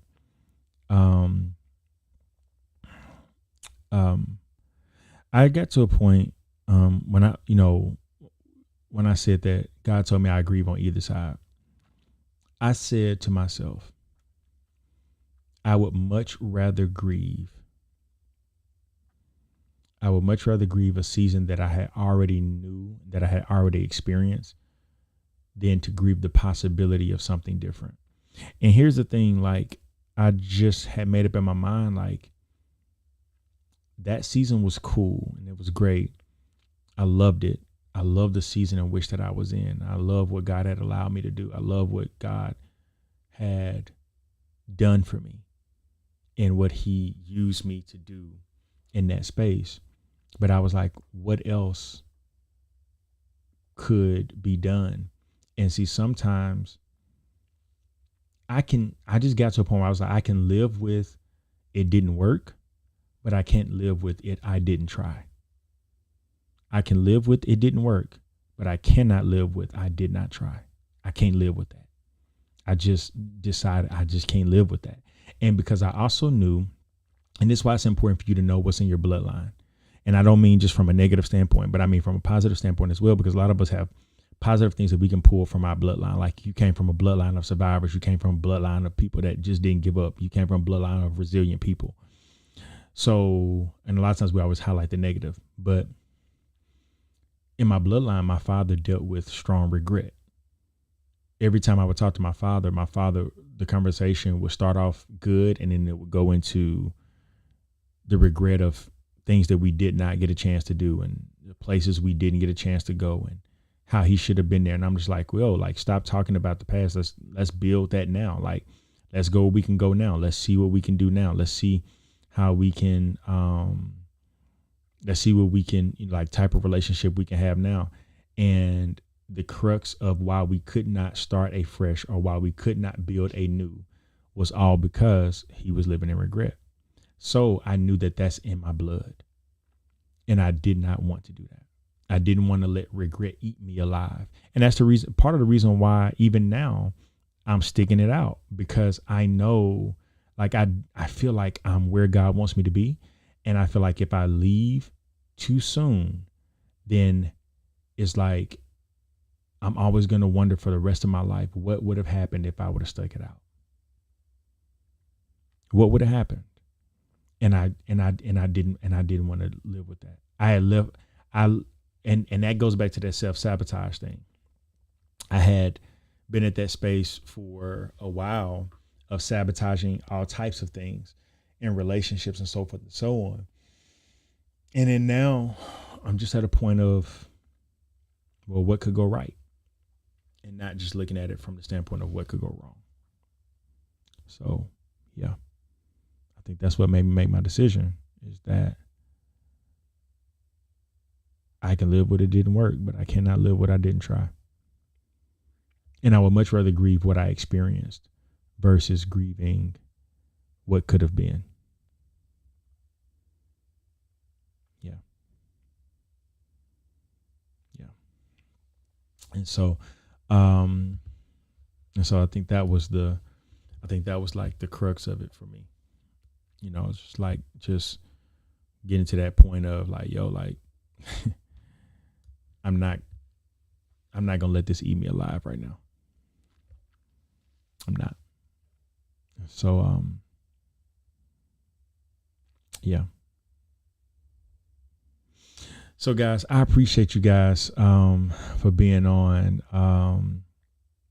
and, we'll be doing these, you know, again, if y'all enjoyed it, you know, like, shout out to you for enjoying it.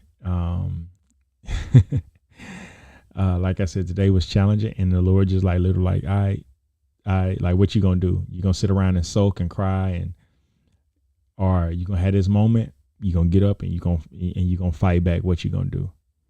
Like, what you gonna do? You gonna help people? Because that's the crux of who I am.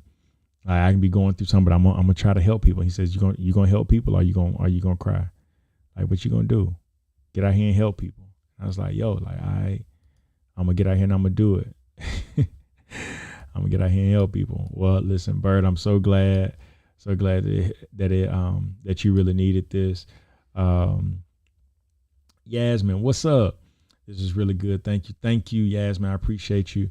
I'm so glad that you guys enjoyed this, man. And I, like I said, we will be doing this again. Q said this is confirmation. I'm so glad, man. I'm so glad. So thank you guys for being on. Faith, thank you. Adrian, we appreciate you. I appreciate you. Marcus, what's up, brother? Marcus been my friend for years, y'all. We went to high school together and everything.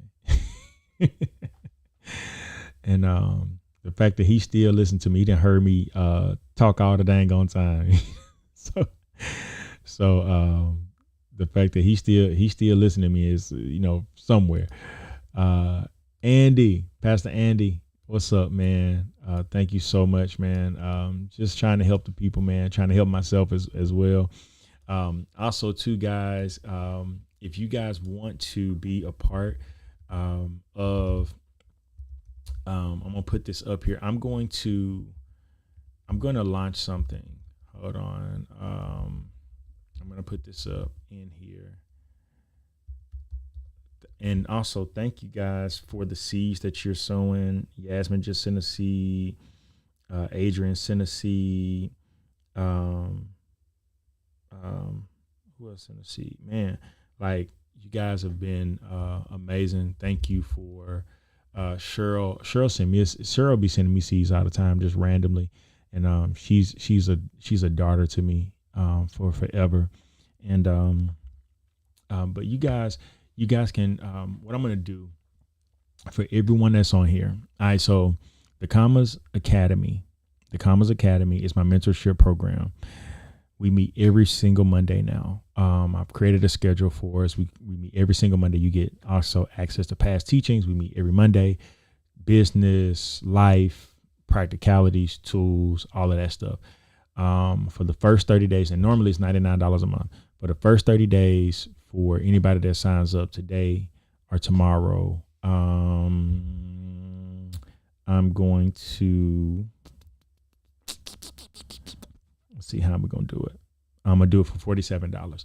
$47 for the first 30 days, and then it's $99 after that. If you want to be a part, you can go to thecommasacademy.com, www.thecommasacademy.com, and we can get you know, you can get all signed up there, and every Monday we'll meet. Now, I'm still going to be doing teachings on here. I'm just going to start loading down with content to try to help people. If you have topics or things that you want me to cover, or you want me to give language to, or gain my perspective on, you know, definitely shoot me a message, shoot me a DM, let me know, like, hey, I would like for you to talk on this, or I'm struggling with this, or I need some help with this. And if that's something that you're dealing with, I definitely will try to cover it. I can't cover everything, but I will try to as much as I possibly can. Okay. So, let's see. Got it. And so, want to be sure that I lock you guys in. And so, let's see. Laura said, I needed this. I needed this more than I realized. Thank you for being obedient to God and doing this live. It's helping more people than you know. Man, I appreciate that so much, Laura. And I just love Laura. She works for Commas. She just stepped in and she's amazing. She does all types of everything, notes and everything. So her value is irreplaceable, and I just really thank God for her. And also Malika, that's on the team, and Dee and Arian, and all just, you know, Miss Coco, just all the people that's been helping throughout this transition. Because as much as I talk about the difficulty of building the confidence, is the people around you. Like I said in point number 2, if you start to look at the people around you, those people around you will echo the confidence that you may need during the seasons that you need it. So, but again, if you guys want to sign up, we meet every Monday. It's it's shaping to be a thing. I initially started out like, I'm trying this. And then the Lord began to give me some instructions, and he kind of weeded out some things that I was, other things that I was trying to do. But he was like, no, I want you to focus in on this. And so that's what I've been doing, and giving my time and attention to it. So thank you guys for being on. I hope tonight really helped you, man. Thank you for every seed that you sowed. Thank you for doing what you're doing, man. I just appreciate it more than you guys realize. And as long as we got the opportunity to do this and the space to do it, we're going to keep doing it, and we're going to keep showing up, and we're going to give the devil a black eye every chance we can get. And we're going to keep doing our thing, man, and keep putting out healthy, good content to start and spark conversation and spark life change. And so that's huge for me. And my stance with everything is that I want everybody connected to me, whether that's in my mentorship program, whether that's in my community. I want everybody that's connected to me to go to the grave empty. Our job is to go to the grave empty. That's our job. And that's my job, to coach people to go to the grave empty. And so that's what I want to do. You know, I want to help people get there. You know, like when it's your time, I want to help you get there empty.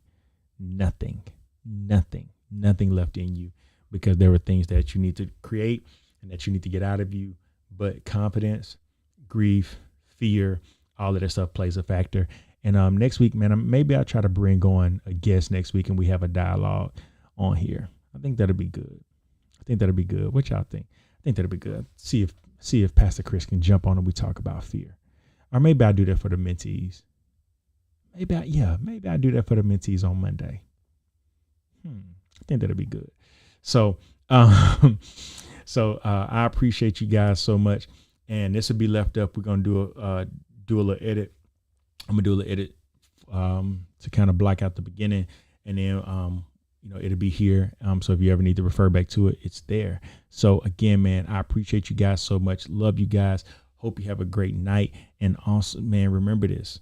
God is doing more than what you think he is, and you're doing better than what you think you are. Again, God is doing more than what you think he is, and you're doing better than what you think you are. All right. I'll talk to you guys soon. Have a good one.